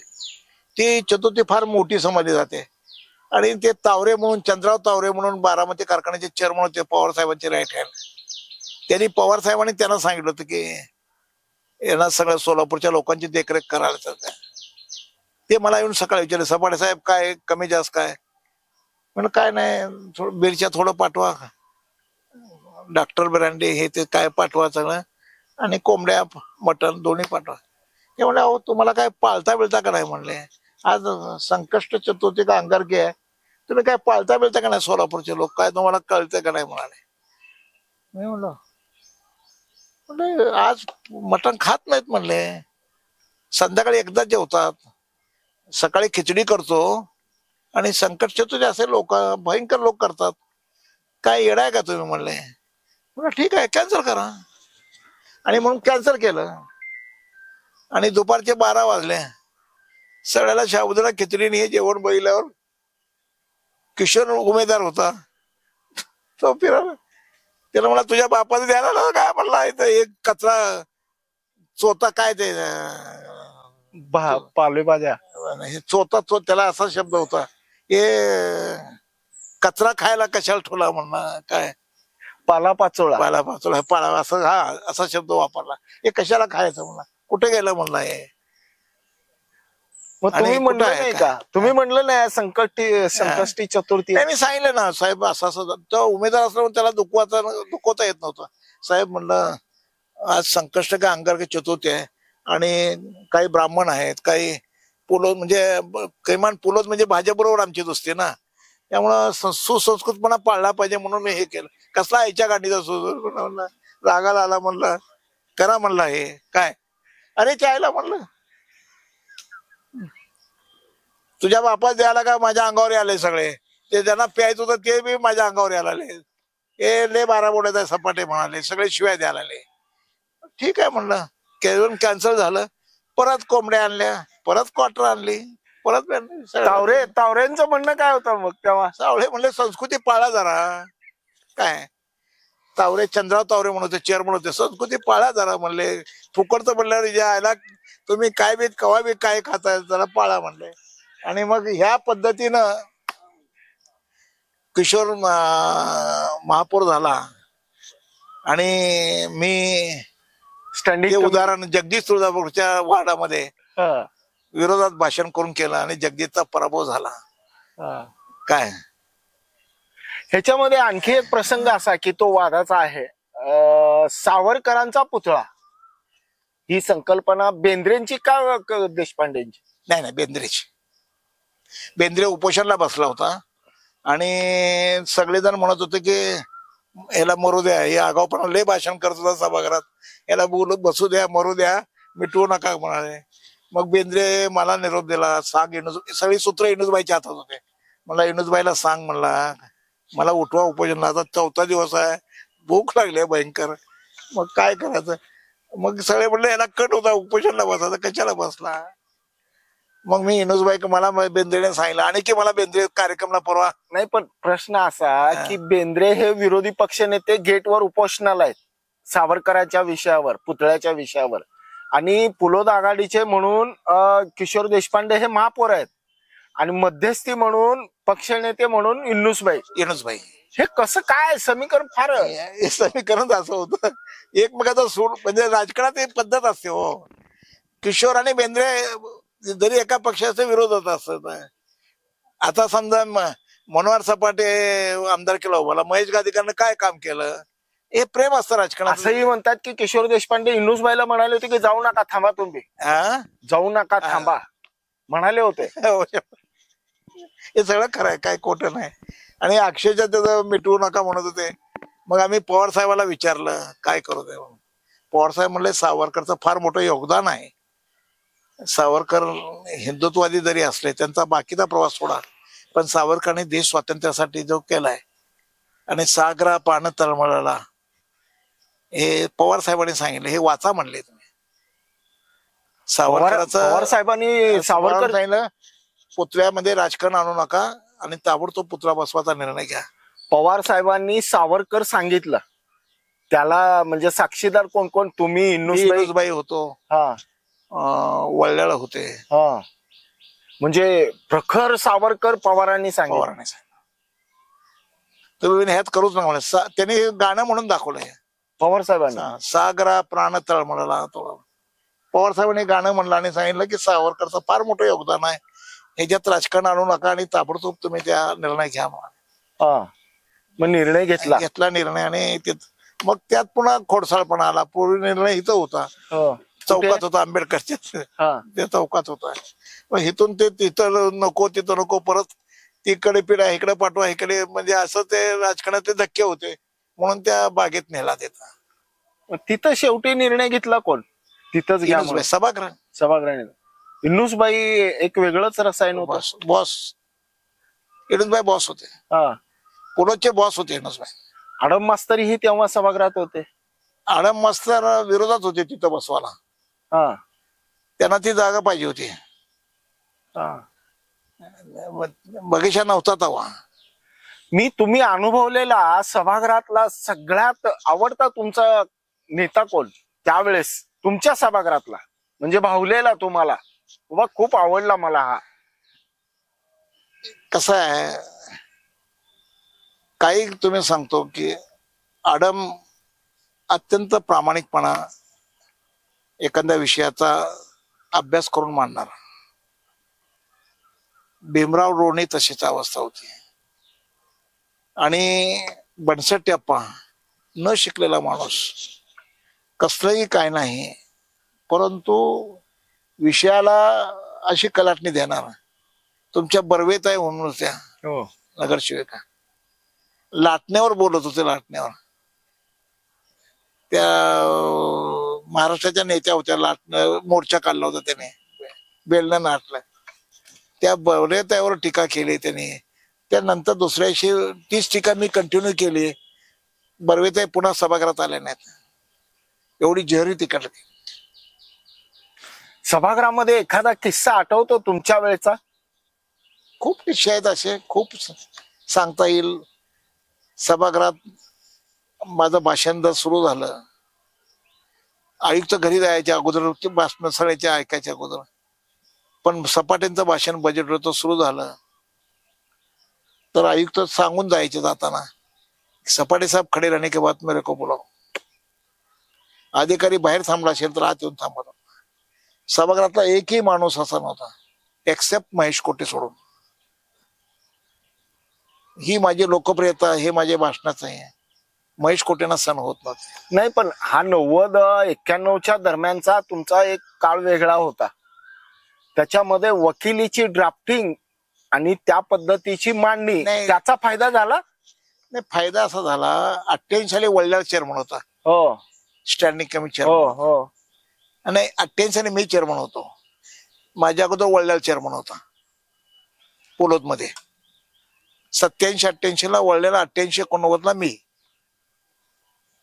मिनी गाळ्याचा विषय आणला. मिनी गाळ्याचा, नाल्यावर जेवढे मिनी गाळे आहेत ते मिनी गाळे सामान्य माणसाला, गरीबाला द्यायचे. खोकट होऊन अतिक्रमण करण्यापेक्षा नाल्यावर मिनी गाळे बांधून सामान्य पोरांना, तरुणाला काम द्यायचं, हे निर्णय घेतला मी 88 साली चेअरमन म्हणून. आणि सोलापुरात 700 गाळे बांधले, नाल्यावरचे सगळे मिनी गाळे तुम्ही बांधले? हो, म्हणजे तुमच्या काळात माझा निर्णय. कायद्याला कलाटणी देऊन बांधले. बर, प्रत्येक कंपाऊंड वाला, हायर प्रायमरीच्या कंपाऊंड वाला बघा तुम्ही, जिथं जिथं कंपाऊंड वाला शाळा आहेत महापालिकेच्या, त्या सगळ्या शाळेच्या कंपाऊंड वॉलला मिनी गाळी बांधले. आणि सामान्य तरुणाला गाळा 500 रुपयात 80 फुटाचा गाळा येतो, असा गाळा मी त्यांना बांधून द्यायचा निर्णय घेतला. आणि या गाळ्यामध्ये भ्रष्टाचार झाला म्हणून माझ्यावर पहिल्यांदा आरोप झाला की मी यात पैसे खाल्ले, असा आरोप झाला. त्याच्यानंतर तुम्ही 91-92 नाही, नुसता आरोप झाला नाही तर माझ्यावर गुन्हा दाखल झाला. अरे बाप. सदर बाजार पोलीस स्टेशनला माझ्यावर गुन्हा दाखल झाला. मी इथे थोबडे वकिलांचं कौतुक करेल. मी त्यांचा कारकून असल्यामुळं माझ्यावर गुन्हा दाखल झाल्यावर ते स्वतः मला फोन केला आणि सांगितलं की कशासाठी गुन्हा दाखल झालाय. मी असं केलं होतं, मिनी गाड्याचं जे वाटप केलं ते नगरसेवक हा आमचा घटक असायचा. मग तुझ्या वार्डात आहेत, तू 10 घे, तू 10 घे, तू 10 घे, आणि तुझे 10 कार्यकर्त्याला देऊन टाक. तू 10 लोकांची यादी आणून दे, तू 10 लोकांची यादी आणून दे. असं 700 गाड्याचं वाटप केलं.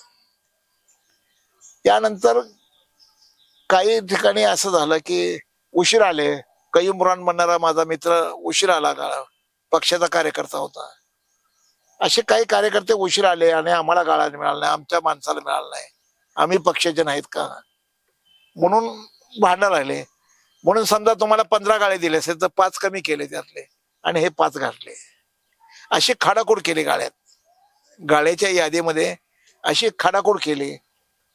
त्या कईमपुरांच्या घरापाशी जे गाळे आहेत ते तर आडमने त्याचा पुरावा घेऊन माझ्यावर गुन्हा दाखल केला आडम असताना सभागृहात. आडमने गुन्हा दाखल केल्यानंतर मी घाबरलो होतो. गुन्हा दाखल झाला, खाडाखोड झाला, मी पैसे खाऊन गुन्हा हे केला आणि मला अटक व्हायचा पेपरला बातम्या लागल्या. तुम्हाला कल्पना असेल, मी मगाशी तुम्हाला सांगता सांगता राहिलो, ब्राह्मणशाही मोडीत काढणार. अभंगेला नोकरी सोडावी लागली. संचारमधून जयप्रकाश अभंगेला कामावून काढलं आणि लोकसत्ताला गेला अभंग. अभंगाच्या आयुष्याचं कल्याण झालं. मी पत्रकारितेच्या विरोधात सुद्धा आंदोलन केलं. मी पहिला नगरसेवक आहे जो पत्रकारितेच्या विरोधात आंदोलन केलं. मनाला येईल तशी बातमी तुम्ही छापली म्हणून त्यांच्या विरोधात आंदोलन केलं. संचारच्या समोर उपोषणला बसलो आणि म्हणून आप्पासाहेब काळेचा मी फॅन झालो. त्यांनी मला नॅचरल जस्टिस दिला. अभंगेला रंगावदीला सांगून कामावून काढायला लावलं. नाही, पण सपाटे साहेब एक विशेष आहे की शहराच्या राजकारणामध्ये 90-92 पर्यंत सपाटे हे फुल फॉर्म मध्ये होते. पण नंतरनी जेव्हा तुमचा महापौरांचा जो काही संबंध आला किंवा महापौर होण्याचा जो काही प्रसंग आहे, त्याच्या अगोदर महेश कोटे आणि विश्वनाथ चाकवते झाले होते. नाही, विश्वनाथ चाकोते नंतर मी, माझ्यानंतर महेश कोटे. तुमच्या नंतर महेश कोटे. काय नेमकं कोटे 92-93 महेश कोटे, हे विश्वनाथ चाकवते. 93-94 नाही, 94-95 मी, हा, आणि 95-96 कोटे. मग तुम्ही बाजी मारली म्हणायची. नाही, मी सिनियरच होतो कोटेला. कोटे आमच्यापेक्षा एक टर्म कमी होते ना साहेबांना. म्हणजे तुम्ही कसं काय? नाही, कसं होतं तेव्हा 88 साली मी स्टँडिंग कमिटी चेअरमन झालो पहिल्या टर्म मध्ये. तेव्हा महापालिकेमध्ये खूप पैसे शिल्लक होते. आणि म्हणून मला वाटेल तसं काम करता आलं. पण त्याच वेळेचे 2 प्रसंग मी विचारणार आहे. एक पहिला प्रसंग म्हणजे किल्लारीचा. पवार साहेब इथं आले, ते मुक्काम होता. ते 94 साली किल्लारीचा भूकंप झाला. आणि गणपतीची मिरवणूक होती, भूकंप झाला. आम्ही लेझिम खेळत होतो गणपतीच्या मिरवणुकीमध्ये. 2 वाजता मिरवणूक संपली, गुलालाने माखलो होतो. 2 वाजता घरी आलो आणि घरच्यांनी सांगितलं की त्या दादवांच्याच घरी झोपत होतो मी.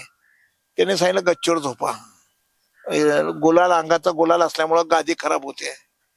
त्यामुळे मला गच्चीवर झोपायला सांगितलं आणि गच्चीवर झोपलो. आणि पहाटे 4:30ला भूकंपाचा पहिला धक्का झाला.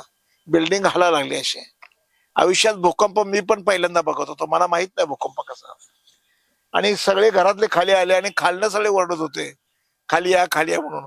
मला कोणी न्यायला उठवायला आलं नाही. माणसाला आता जे मी वर आहे, खालनं बोललेलं वर ऐकू येत नाही. पण आमच्या घरातले सगळे खाली या म्हणायचे. पण वर येऊन कोणी मला सांगत नव्हतं की भूकंप. मजा सांगतो, म्हणजे माणसं वाचवायची पद्धत सांगतो.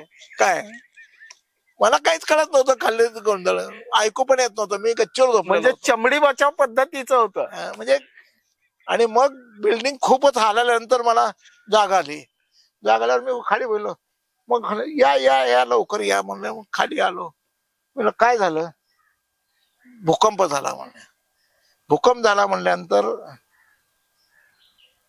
एक 15-20 मिनिटात चर्चा, भूकंप कसा आहे काय आहे असं समजून घ्यायला लोक.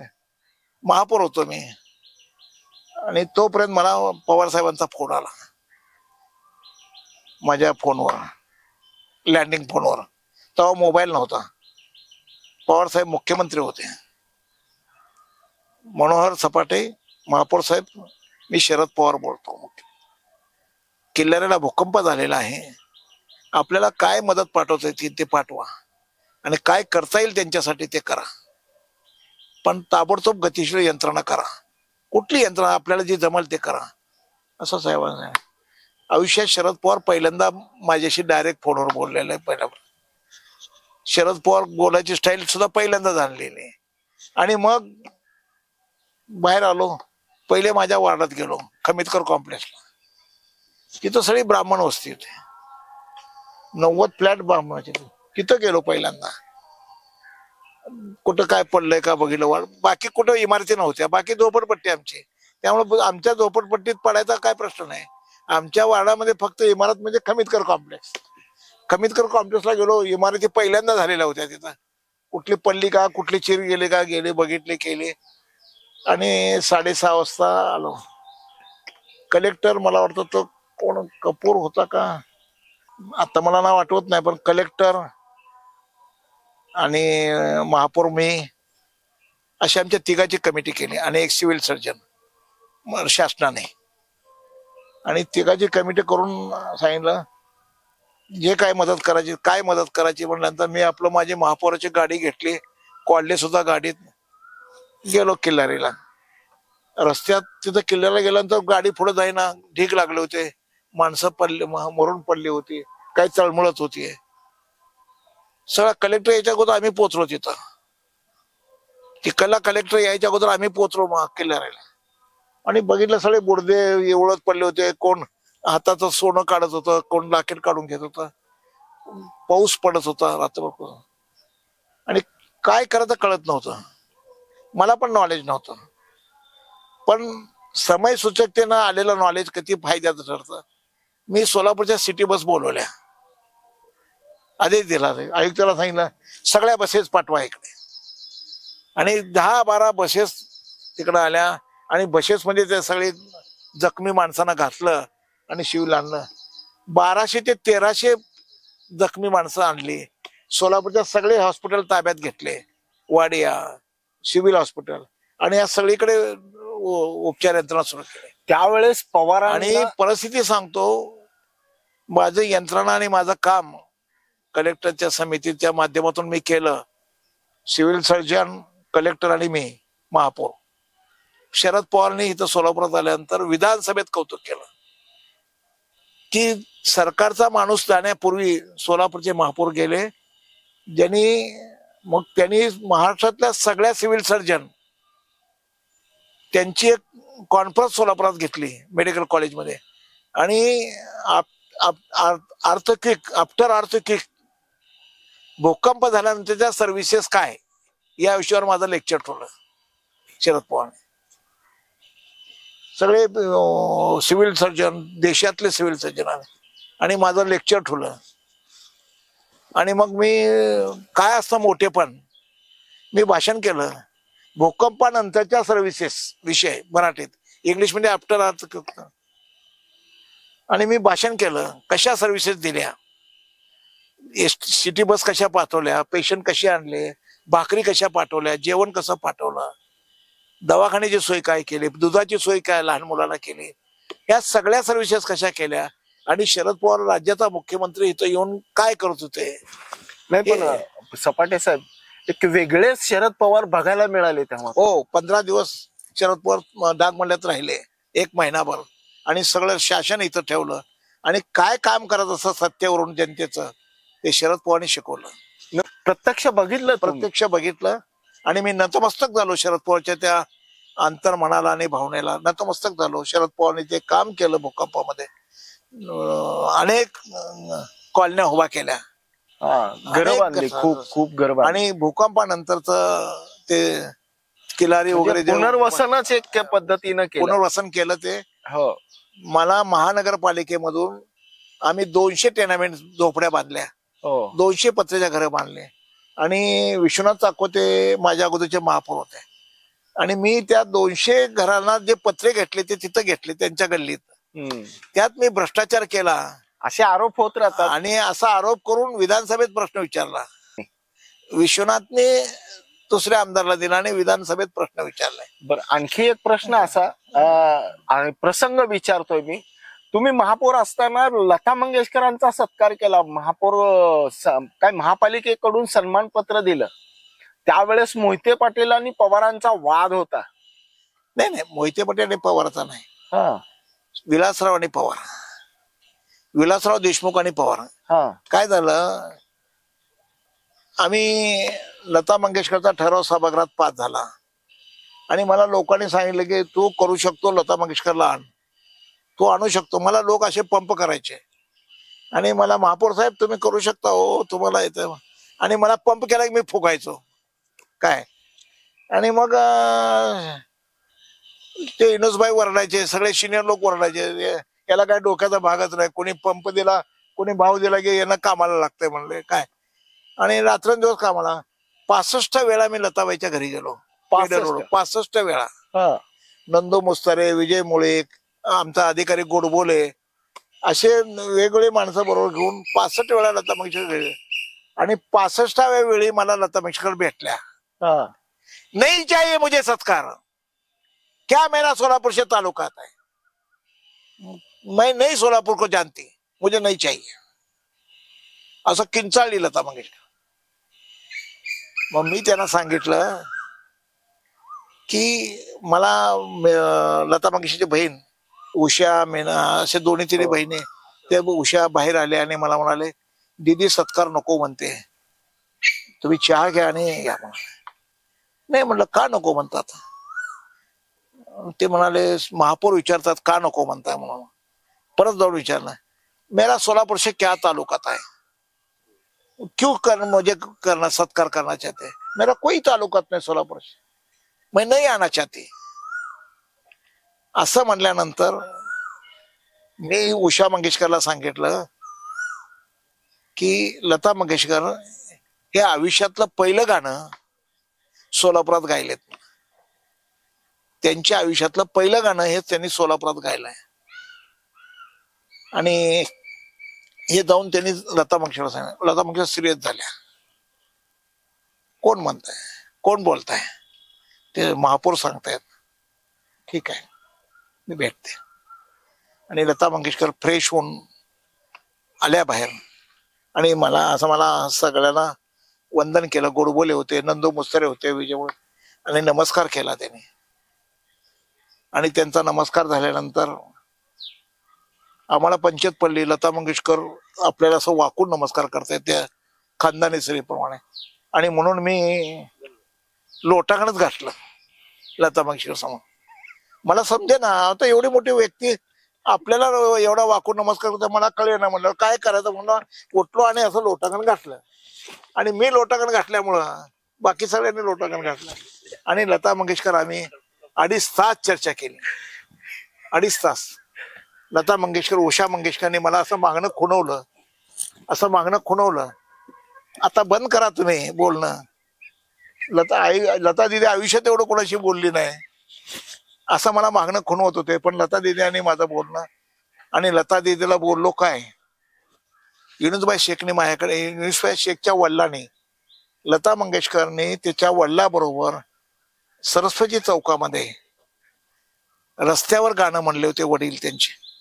आणि तिथे मीनाक्षी गांधीचा जो बंगला आहे, चंचला गांधीचा बंगला, त्या बंगल्यात त्यावेळी थिएटर होतं, तमाशा. आणि त्या थिएटरात त्यांचं गाणं ठेवलं जैनुद्दीन शेखने, म्हणजे युनुसबाई शेखच्या वडिलांनी.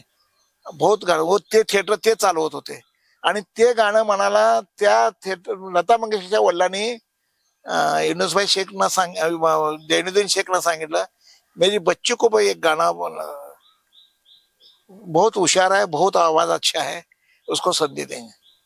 आणि म्हणून त्या स्टेजवर लता मंगेशकरने आयुष्यातलं पहिलं गाणं गायलं. आणि त्या गाणं गाऊन चंचलाबाई गांधीच्या बंगल्यातल्या हौदात जाऊन उडी टाकून आंघोळ केली. आणि त्या परकरवर होत्या, ते आंघोळ केली. त्याचा एक फोटो होता, त्या फोटोग्राफरने काढलेला. तो सगळा वाळव्याने खाऊन टाकला होता, अर्धवट होता. तो फोटो माझ्याकडे जैनुद्दीन शेखने दिला होता. तो फोटो मी लता मंगेशकरला दाखवला. त्यांच्या डोळ्यात अश्रू होते. त्याने सांगितलं, मी तुमच्या कार्यक्रमाला येणार. अमेरिकेच्या रॉबर्ट हॉलमध्ये कार्यक्रम होता लता मंगेशकरचा. तो कॅन्सल करून ते तारीख बदलली आणि मला तारीख दिली. आणि तारीख दिल्यानंतर सांगितलं मी सोलापूरला येणार. पवार साहेबांची तारीख घेतली? नाही, पवार साहेबांची तारीख घेतली नाही. आलो, तारीख घेऊन सोलापूरला आलो. प्रचंड आनंद, लता मंगेशकर येणार मला, प्रचंड उत्साह, प्रचंड. लोक मला खोटं बोलतोय, जास्त बोलतोय म्हणून लोक मला म्हणायचे खोटं बोलतोय ना, लता मंगेशकर राहायला इथे काय. दरम्यानच्या काळात नरसिंहराव लता मंगेशकरला बोलवायला गेले होते. नरसिंहराव लता मंगेशकर आले नाही. पंतप्रधानांच्या कार्यक्रमाला लता मंगेशकर गेले नाही. आणि मग मी पत्रकार परिषद घेतली आणि लता मंगेशकरला मानपत्र देणार सोलापूर महानगरपालिकेतर्फे अशी घोषणा केली पेपर. आणि मोठी बातमी पेपरला, मीडियानं एवढं उचलून धरलं. माझ्यावर मीडियानं लय प्रेम केलं, भांडत होता पण माझ्यावर प्रचंड प्रेम करतो, आजही करताय. आणि असं उचलून धरलं. मोठी बातमी, लता मंगेशकरचा फोटो, माझा फोटो पेपरला.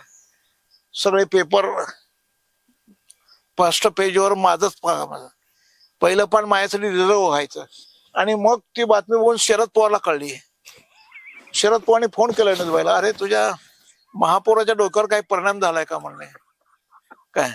मग युनुसबाई म्हणले, नाही साहेब काय, अरे त्यानं लता मंगेशकर येणार, मानपत्र देणार म्हणले, इथं पंतप्रधानला लता मंगेशकर येत नाही काय. मग म्हणले, नाही साहेब, उन्हें ऐसाच करताय, कुछ भी बात करताय, कुछ भी करताय, ऐसा करताय. म्हणून युनुसबाईने पण माझ्याबद्दल तक्रार दिली शरद पवारला. ते म्हणले त्याला विचार तर, म्हणले कशासाठी पत्रकार परिषद घेतलाय. मग युनुसबाईचा मला फोन आला, महापौर साहेब तुम्ही लता मंगेशकर येणार आहेत म्हणून मुलाखत पत्रकार परिषद घेतल्या. मी पक्षनेता आहे, मला जरा विचारायचं तर तुम्ही, सभागृहात माझं अस्तित्व आहे काय. नाही म्हणलं, मला काय असं वाटलं नाही म्हणलं तुम्हाला बोलवा दिलं म्हणलं. ते म्हणले आया बोलले, मैं अभी आता हूँ म्हणले, ठहरो बोलले. आले राजगुरू, जयप्रकाश शाभंगे, हे सगळे पत्रकार, चालू पत्रकार होते सगळे. ते सगळे म्हणले आता बिनपाण्यानं करतात म्हणले तुमचे सगळे, आणि आले तिथं. आणि शरद पवारला फोन लावला इडूसबाईने येऊन, आणि साहब महापौर साहब बोलते हैं इन लता मंगेशकर ने टाइम दिया है और टाइम लता मंगेशकर आने वाली है सोलापुर. ऐसा महापौरना फोन द्या म्हणले, मला फोन द्या. तुम्ही भेटला का स्वतः लता मंगेशकर? हो साहेब मी भेटलो. पहिल्या भेटीत तुम्हाला होय म्हणाले लता? नाही साहेब म्हणून मी 64 वेळा गेलो आणि 65व्या वेळी माझी लता मंगेशकरची भेट झाली. आणि मग काय म्हणाल्या, मग मी सगळं सांगितलं त्यांना, मी 64 वेळा गेलो, एवढे लोक घेऊन गेलो, आणि लता मंगेशकरने मला 65 वेळा असंच या स्टाईलमध्ये लता मंगेशकर बोलल्या, नाही चाहिए मुझे, तसंच साहेबाला सांगितलं असं म्हणाल्या. पण माझं सगळं भाषण बोलणं ऐकून त्यांनी तयार झाले. मी त्यांचं आयुष्यातलं पहिलं गाणं सोलापूरच्या भूमीने गायलंय, आणि ती भूमी तुमचा सत्कार करू इच्छिते. आणि म्हणून असं सांगितल्यानंतर लता मंगेशकर याला तयार झालेत. ते म्हणले माझ्या हस्ते कार्यक्रम ठेवा. पवार साहेब म्हणाले, पवार साहेब मी येणार, माझ्या हस्ते कार्यक्रम ठेवा. मग माझे हातपाय थंड पडले.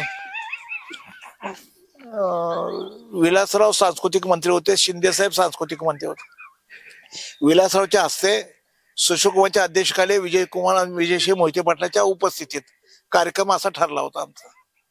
आणि शिंदेने मला सांगितलं होतं, मी शरद पवार फॅन असलो होतो, माहित होतं शिंदेला. त्यांनी मला पत्र दिलं लता मंगेशकरच्या घरी जायला भेटायला. विलासरावने मला पत्र दिलं लता मंगेशकरकडे जायला. 64 वेळाच्या फेरीमध्ये अशी 3-4 पत्र मी लता मंगेशकरला नेऊन दिली होती. आणि त्यामुळं यांचं फायनल झालं होतं. सुशील कुमार म्हणले, म्हणजे पत्रिका बदलली परत. शंका काय व्यक्त केली होती कोणी? शिंदे साहेबांनी. नाही, शिंदे साहेबाला मी सांगितलं की, शिंदे साहेबाकडे मी गेलो परत, म्हणजे साहेब असं असं झालं, पवार साहेब येतो म्हणतात. तुम्हाला कोण सांगितलं होतं शहाणपण करायला म्हणलं, एवढं गडबड पत्रकार करायला कोण सांगितलं होतं म्हणलंय. आणि पवार साहेबाला तर फोन लावून बोलत, मी नाही बोललो, इलूबाईने फोन लावून दिला, मी बोललो. साहेब म्हणले मी येतो, काय माझी काय चूक नाही. मी ते इनसबाईवर धकललं, ते सगळं. आता म्हणले विलासरावचं शरदरावचं अंतर म्हणजे काढी जात नाही म्हणले मध्ये, एवढं एकमेकाचा विरोध. तुम्ही आता हे घोटाळा केला म्हणले, काय ठीक आहे म्हणले, मी कार्यक्रमला येत नाही, मी जातो फॉरेनला. निघून सुशील कुमार फॉरेनला गेले निघून. विलासराव म्हणले मी येणार, मोहिते पाटील म्हणले मी येणार. मग विलासरावच्या अध्यक्षखाली मोहिते पाटलाच्या उपस्थितीत शरद पवारांच्या हस्ते लता मंगेशकरचा कार्यक्रम ठरला. विवेक गळसाशी सूत्रसंचालक आयुष्यात पहिलं विवेक गळसाचीला मीच बोलून घेतलं, म्हणलं गळसा साहेब तुम्ही. त्यांनी अत्यंत उत्तम सूत्रसंचालन केलं. आणि शरद पवारांनी जाऊन त्यांच्या टेबलला जाऊन त्यांचं अभिनंदन केलं. नाही, त्या अगोदर एक घटना घडली होती की फेटा कोणाला तरी कोणाला घातलेला होता. सगळ्याला फेटे बांधत राहिलो, मी बांधत होतो फेटे, म्हणजे सत्कार करत होतो विलासराव होतो. मी लता मंगेशकरला पण फेटा बांधायला आग्रह करत होतो पहिल्यांदा. लता मंगेशकर फार कडक, म्हणजे हे सगळे राज्यकर्ते भीत होते लता मंगेशकर भयंकर. आणि मी आग्रह केला, दीदी फेटा बांधा. हे सगळे आराखडे आहेत, पैलवान लोकात मला कशाला फेटा म्हणलं बांधा. लता मंगेशकर फेटा बांधायला नको म्हणत होत्या, पण मी आग्रह केल्यामुळे त्या होय म्हणा बांधल्या. आणि म्हणून त्यांनी हे पैलवान लोक सगळे म्हणून ओळखलं. आणि मग शरद पवारने मला सांगितलं की गाणं म्हणायला सांग. शरद पवारने मला सांगितलं कानात, इकडे लता मंगेशकर, इकडे शरद पवार, मध्ये मी होतो महापौर. मला म्हणलं गाणं म्हणायला सांग, मग तुझं ऐकते म्हटलं. आणि मग मी लता दिदीला म्हणलो, पवार साहेब असं असं गाणं म्हणायला सांग. मोगरा फुलला, तुम्हाला कळतं का म्हणले, इथं साज नाही, संगीत हे नाही, मी कसं म्हणू शकते. ते बाकी सगळं साज लागतं, वाद्य लागतात, त्याशिवाय शक्य नसतं ते. मी आपलं नाही तिथे पवार साहेबांची इच्छा आहे.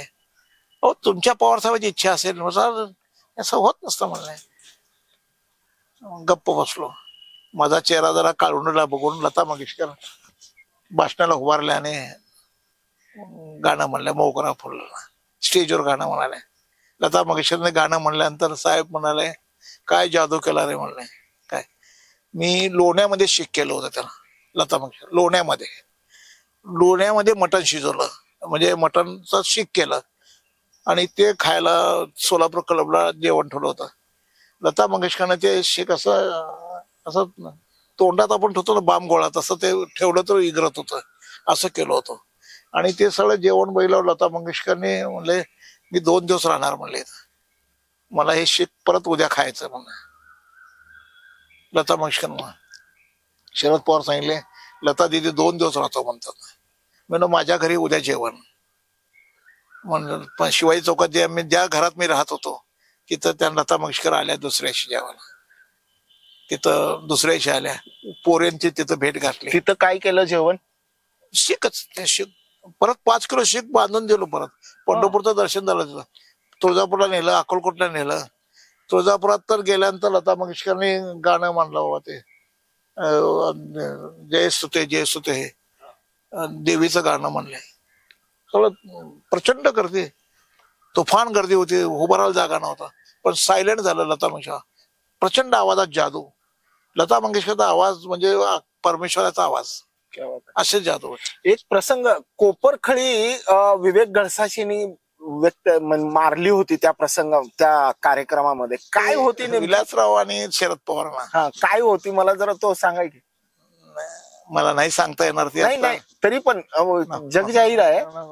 पण तो प्रसंग काय होता? नाही आता विलासराव नाही आहे या दुनियेत, बोलणं योग्य दिसत नाही. पण विलासराव बेरके होते. शरद पवार बद्दल ते असे शेअरी करत होते. विलासराव फार बेरके होते, भाषणाला पण फार बेरके होते ते. आणि म्हणून विलासराव सारखा राजकारणात मुख्यमंत्री आणि मित्र असं मी क्यूला थांबलो होतो सचिवालयात. मला बघितलं, अरे सपाटे, माझी महापौर सपाटे, तुम्ही माझी झाला काय आजी झाला काय, तुम्ही कायम महापौर आहे म्हणले माझ्याच. पण चला म्हणले, दणाला धरून नेले. माझं एक सिलिंगचं काम होतं.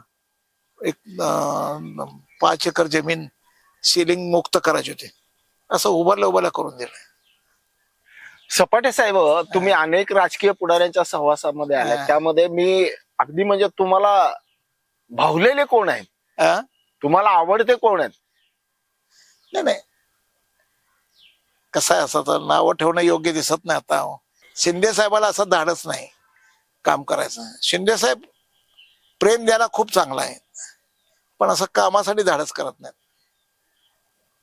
एक त्यांना मनस्वी अशी एक काही भीती होती त्यांच्या मनामध्ये की आपण काहीतरी करावं, डेअरिंगनी करावं, आपल्या हातून होतं. अहो साहेब, ते मुख्यमंत्री झाल्यानंतरचा इन्सिडेंट सांगतो. RR पाटील ते सगळे मुख्यमंत्री होते. शिंदे साहेबाचा नागरी सत्कार होता आणि सगळे त्यांना सांगत होते. विजयसिंह मोहिते पाटील उपमुख्यमंत्री होते, शिंदे साहेब मुख्यमंत्री होते आणि पार्क मैदानावर नागरी सत्कार होता. आणि त्यांना मी सांगितलं, मी साहेब एक 50 कोटी रुपये डिक्लेअर करा सोलापूरसाठी, 100 कोटी डिक्लेअर करा, 5 कोटी डिक्लेअर करा, पण सोलापूरसाठी काही ना काही डिक्लेअर करा. पण तिथे वेगळंच बोलले ते वेगळंच. आता मी राज्याचा मुख्यमंत्री झालोय, आता सोलापूरकरांनी मला मोकळं करावं, आता मला येणं होणार नाही, येऊच नका म्हणून बाहेर आले पब्लिक. शिंदे साहेबांच्या वाजता मोकळं केलं जावं तुम्हाला म्हणले. मी त्यांना सांगत होतो, एक 100 कोटी रुपये डिक्लेअर करा, सोलापूर महापालिकेला मदत द्या. नाही खूप सांगितलं. RR पाटील सांगितले, सपाटे म्हणतात ते योग्य आहे. पण शिंदे साहेबांमध्ये ते धाडस नव्हतं, त्यांनी ते डिक्लेअर केले नाही. त्यांनी जर त्याशी डिक्लेअर केले असते, त्यांचं भाषणच असं झालं, आता सोलापूरकरांनी मला मोकळं करावं, आणि मग सोलापूरकरांनी मोकळं केलं त्याला. ह्याच्यामध्ये तुम्ही पवार साहेबांशी कधी समोरासमोर म्हणजे असं खाजगीमध्ये कुठल्या विषयावर चर्चा केली? मी अशा अनेक विषय आहेत. म्हणजे महेश गादेकर, ढोबळे आणि माझी महानगरपालिकेच्या इलेक्शनला कमिटी नेमली होती त्यांना. आणि ते सगळेजण, दोघं जण, ढोबळे आणखीन महेश गादेकर अध्यक्ष होते 2012 सालचे. आणि ते सांगत होते की तुम्ही सोलापूर, शिंदे साहेब, पवार साहेब माझे राजकीय गुरु, माझे मित्र आहेत, असं भाषण करून पवार साहेबांचे माझे फार घनिष्ठ संबंध आहेत असं दाखवतात. आणि लोक आपल्याकडे आकर्षित करतात आणि पवार साहेबांचं काय इथं चालत नाही असं चित्र तयार करतात, असं महेश गादेकरनी तक्रार केली पवार साहेबांसमोर. तसंच तक्रार ढोबळेने रेवडली की आता शिंदेना कुठं तर ब्रेक दिला पाहिजे. तुम्ही जे शिंदेच्या हातात सोलापूर शहर दिलंय ते काही योग्य नाही, शिंदेना कुठं तर ब्रेक दिला पाहिजे असं ते दोघं मत सांगत होते. शिंदे साहेबाबद्दल माझं रिलेशन आणि माझं मत चांगलं असल्यामुळं मी सांगितलं शिंदे साहेब काहीच करत नाहीत सोलापुरात. सगळं करतात ते तात्या कोटे करतात. मला लोक सांभाळायचं काम तात्या कोटे करतात, उलटा पळती लावालावी सगळं तात्या कोटे करतात. शिंदे साहेबांचा निधी तात्या कोटे वाटतात, काहीच करत नाहीत म्हणलं शिंदे साहेब. शिंदे साहेबांच्या रेल्वे स्टेशनवर स्वागताच्या पलीकडे दुसरं काहीच होत नाही म्हणलं. आणि तात्या कोटेला आपण ब्रेक देण्याची गरज आहे, कोटे परिवाराला थांबवण्याची गरज आहे, हा माझा दावा होता. आणि मग साहेबांनी तिघ जण होतो आम्ही, 1 विरुद्ध 2 मतं पडली. साहेबांनी निर्णय घेतला, गादेकर आणि ढोबळे सांगतात ती योग्य आहे, शिंदेला झटका द्यायचा. आणि सिटी पार्कच्या समोर सभा लावली इलेक्शन मध्ये.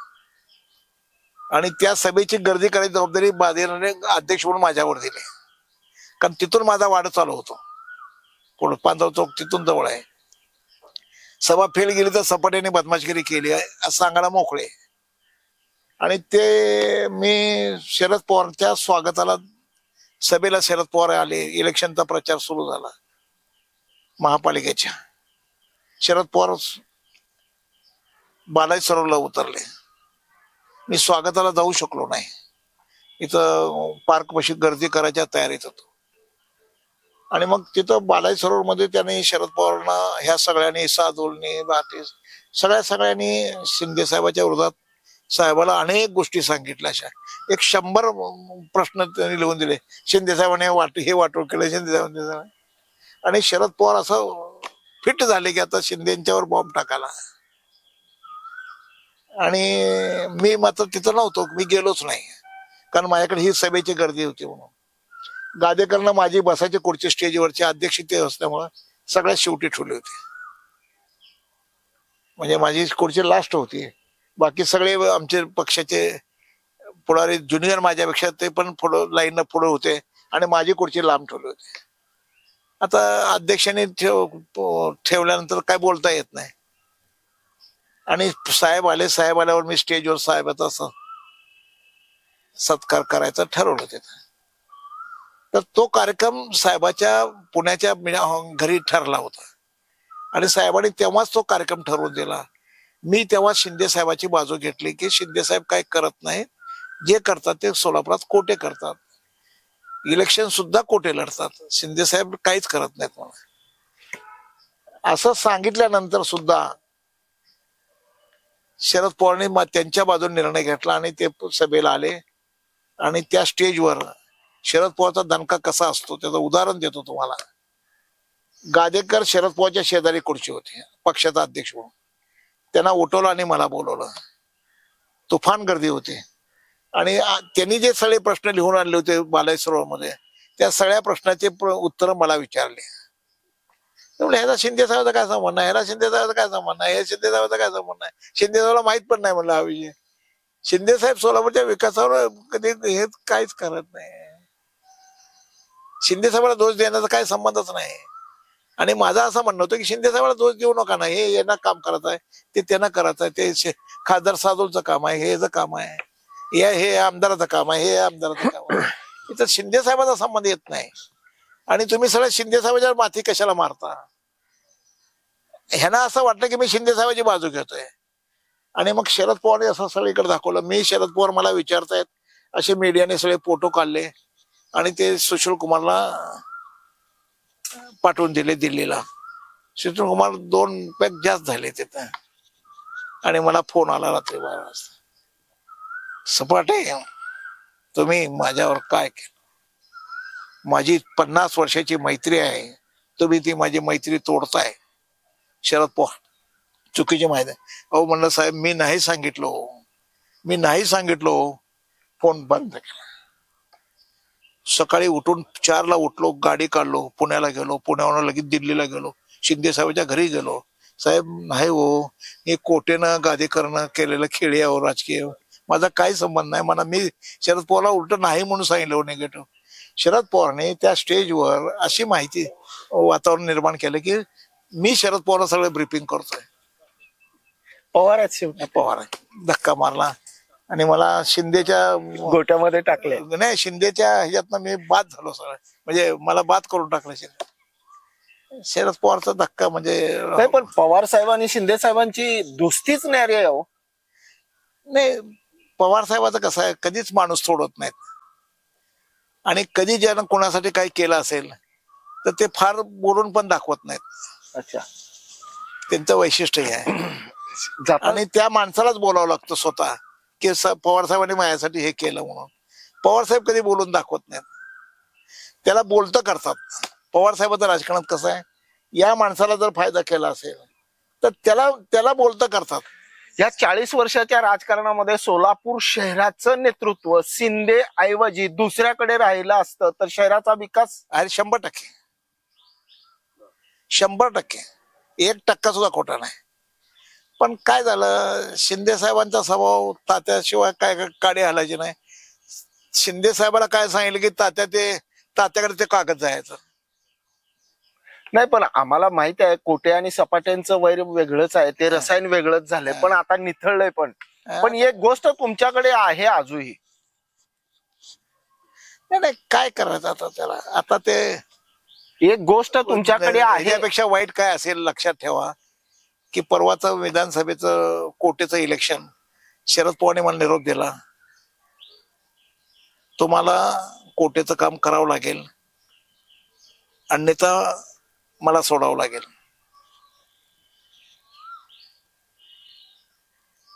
शेवटचा निरोप धक्का. शरद पवार निष्ठावंताचे हे आलायत. मला स्पष्ट विद्या लोळगे मार्फत हा निरोप आला की तुम्हाला मला सोडावं लागेल. तडजोड केली, तुम्हाला कोटेचं काम करावं लागेल. तडजोड केली तुम्ही. आणि मी सांगितलं मी शरद पवार सोडू शकत नाही. कोटेचं माझं एवढं एक कट्टर वैद्य होतं, मी शरद पवार सोडू शकत नाही. ज्या महेश कोटेंचं काम करावं असा पवारांचा निरोप होता, त्या महेश कोटेंचं पहिलं राजकारण, इव्हन मी म्हणेल की एक प्रकर्षाने असलेली घटना म्हणजे महापौरांची निवड, ह्याचे देखील तुम्ही साक्षीदार आहात. हो, काय झालं होतं नेमकं त्यावेळेस थोडक्यात? मंगोडकरला वडर समाजाचे 14 नगरसेवक निवडून आले होते त्यावेळी आणि लक्ष्मण मानेला शरद पवारने शब्द दिला होता की वडर समाजाचा महापौर करायचा, मंगोडकरला महापौर करायचा, असा शरद पवार शब्द. ऐन टायमाला युनुसबाईंनी खेळी खेळली आणि जर कोटेचं नाव आमदार केला, तात्या कोटेचं नाव आमदार केला, ऑल इंडिया काँग्रेस कमिटीपेक्षा फायनल झालं होतं. यांनी इंदिरा गांधी सोनिया गांधी समोर ठराव पास झाला होता की त्यांना आमदार विधान परिषद द्यायचे. युनुसबाईला हे राजकीय सल मनात राहिलं की माझ्या मागणं तो आमदार होतोय कोटे. आणि मग युनुसबाई राजकारणातले हे धक्के जेवढं गोड बोलतात तेवढं ते वाईट असतं. राजकारणात नेहमी जेवढं प्रेम दाखवलं जातं तेवढं ते धोकादायक असतं. युनुसबाईंनी महेश तात्या कोटेच्या डोक्यात घातलं, टाइम आहे तात्या, अभी महापौर करेंगे महेश को. तात्याचा मुलगा महापौर होता, तात्याच्या डोळ्यातनं धारा लागल्या. युनुसबाईला हात जोडले, तुम्ही माझ्या मुलाला महापौर करताय, पाया. मग ते शिंदे साहेबाला सोडून करायचं, कारण शिंदे साहेबांनी शब्द दिला होता त्यांना महापौर करायचा, आणि शिंदे आणि शरद पवार मिळून निर्णय घ्यायचा असतो. आणि हे निर्णय अशा पद्धतीने महापौर करायचं महेश कोटेला, असं विनोदभाईंनी वगैरे ठरवलं. तेव्हा समन्वय समिती असते, त्या समन्वय समितीमध्ये खासदार, आमदार आणि महापौर अशी कमिटी होती. त्या कमिटीत मी होतो. कमिटीच्या सगळ्या लोकांनी, सादुल, युनुसभाई शेख, अशा कमिटीच्या सगळ्या लोकांनी, पक्षनेता, महापौर म्हणून कोटेला शब्द दिला आहे. म्हणजे साळी समाजाचा महापौर करायचा असा शब्द सुशील कुमारने जाहीर केला आहे, असं खोटं सगळ्यांनी सांगितलं शरद पवारनं, आणि सभेत सांगितलंय असं युनुसभाई शेखने सांगितलं, सगळ्यांनी सांगितलं. मग माझा नंबर आला. मला म्हणाले पद्मशाली समाजचा महापौर करायचा असं इलेक्शन मध्ये जनतेला वचन दिलंय का? साहेब मला माहित नाही साहेब म्हणलं. मी शरद पवारपाशी कधी खोटं बोलत नाही. माहित नाही साहेब मला, पण मला काय आठवत नाही. पण सगळ्यांची इच्छा कोटेला महापौर करावायची. कशासाठी? मंगोळकर का नको? मंगोळकरला शब्द दिलाय, का नको? वडा समाजचे 16 नगरसेवक आहेत, त्यांना महापौर केला पाहिजे. साहेबांनी मला बाहेर, तात्या कोटेने, युनुसभाईने, सगळ्यांनी हात जोडून सांगितले की साहेबाला असं सांगायचं. मी म्हणलं मी काय सांगणार नाही. मग युनुसभाई म्हणले बहुत भाव मत खा, बोले तो बहुत शानपना कर रहे, तेरे को तेरी जगह दिखाना पड़ेगा. युनुसभाई म्हणाले तेरी लायकी क्या है मैं दिखाता हूँ. शरद पवार का तेरे बात पर चलता है क्या? बोले मेरे बात पर चलता है. तेरी लायकी क्या मैं दिखाता हूँ. महापौर पद से उतरने के बाद तेरे को बोलता हूँ. बोले अभी नहीं बोलता, अभी तेरे को कुछ बोलने को आता नहीं. बोले ठीक आहे. मग मी दोन्हीचा मधला मिडल मार्क काढला. सगळ्यांची इच्छा महेश कोटेला महापौर करावी अशी आहे म्हणून. म्हणले तुमची, म्हणलं साहेब म्हणले तुमची इच्छा विचारल्या कोणी? म्हणले तुमची पक्ष तुम्ही चालवता का आम्ही चालवायचा? म्हणले शरद पवार मला म्हणाले तुम्ही चालवता. नाही साहेब मी सगळं सांगितलं, असं बाहेर ठरलंय म्हणलं सगळं. मग मला म्हणले असं का ठरलंय, असं काय? म्हणजे म्हणलं युनुसभाईनेच टाकला हे बॉम्ब. म्हणलं युनुसभाईने बॉम्ब टाकला. युनुसभाईला बोलवा का म्हणले, बोलवा. नाही साहेब बोलू नका, मी संपतो म्हणलं. साहेब पाया पडतो तुमच्या, मला सांगू नका. मी पाया पडलो साहेबाच्या. मला काय बोलू नका युनुसभाईला आतमध्ये, नाही तर मी मेलोच म्हणला. मग काय राहतात नाही. मग ठीक आहे म्हणले. मग युनुसभाईंना बाहेर आल्यानंतर मी म्हणलं साहेब असं असं झालं, माझा तोल गेला. युनुसभाई म्हणलं मी चुकून असं म्हणलो म्हणून युनुसभाईला सांगाल. तुम्ही खुट्टा मारायचं तुमचं लक्षणच आहे, तुम्हाला तुम्ही केलं बरोबर म्हणले. ते काय अबे साले तेरे को समजता नहीं. बोले सोनिया गांधी के सामने ठराव पास हुआ है तात्या कोटे को आमदार करने का. मैं इतने साल से यहाँ पड़ा हूँ और तू मेरे को गुरु बोलता है, मेरे को आमदार करने का तेरे को सोचता नहीं. मग तात्या कोटेला आमदार करायचा है, महेश कोटेचा काय संबंध आहे?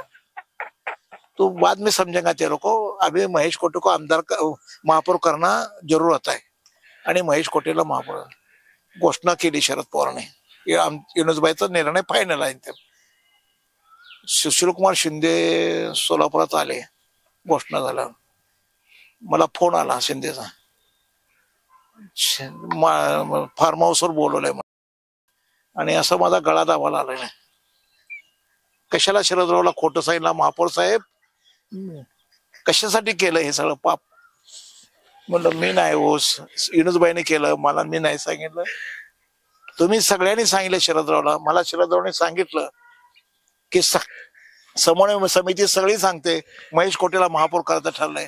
आणि महेश कोटेला महापौर करायचं कुठं ठरलंय म्हणलं? तात्या कोटे समोर होते, तात्या कोटेला शिवाय द्यायला. काय म्हणलं कशासाठी केलंय? कोण सांगितलं तुम्हाला महापौर करायला?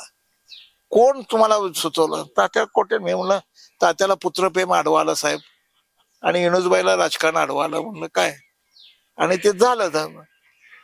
मग ती इणूजबाईची गोळी कवा कळली पुढं, जेव्हा विधानसभेच्या परिषदेचं तिकिटाचं वाटप झालं, तेव्हा शरद पवारने आर्ग्युमेंट केला की सोनिया गांधी समोर तात्या कोटेला आता उमेदवारी देता येणार नाही महाराष्ट्रातून. का? आत्ता मुलाला महापौर केलंय, परत तुम्ही बापाला विधान परिषद देणार का? बरोबर आहे. तेव्हा मला शरद पवार कळले, तेव्हा मला इणूजबाई कळले. तीन नेत्याच्या दोन एका शब्दामध्ये, म्हणजे तुम्हाला भावलेले नेत्यांचा तो अल्प परिचय, नेत्यांची नावं घेतो, त्याच्यामध्ये तुम्हाला एक शब्दामध्ये त्या नेत्याचं वर्णन करायचं. Vilasrao Deshmukh, dynamic person. शरद पवार, कुशग्र, बुद्धिवान माणूस राजकारणात. सुशील कुमार शिंदे, गोड बोलणे. सुशील कुमार शिंदे गोड बोलतात. विष्णुपंत कोटे, काहीच बोलत नाही, ठरलेल्या गोष्टीच्या विरोधात काम करणे. विष्णुपंत कोटे कधी ठरलेल्या गोष्टीप्रमाणे जात नसतात. ह्या सगळ्या प्रक्रिया, ह्या सगळ्या म्हणजे तुम्ही जितका वेळ घातलाय 30, 35, 40, 45 वर्ष, स्वतःचा विरंगुळा कधी जोपासलाय? नाही. आवडीनं कधी पिक्चर बघितलंय? नाही. आवडीनं कुठलं गाणं ऐकलंय? नाही. पुस्तक कधी वाचलंय? लहानपणी ते तपास छटात असताना नूतनचा पिक्चर, हेमा मालिनीचा पिक्चर, नूतनचा पिक्चर, ते नावात बुडालेला काय, मिलन, हम तुम युग युग के साथी है, गीत है मिलन के, हे गाणं आठवतं.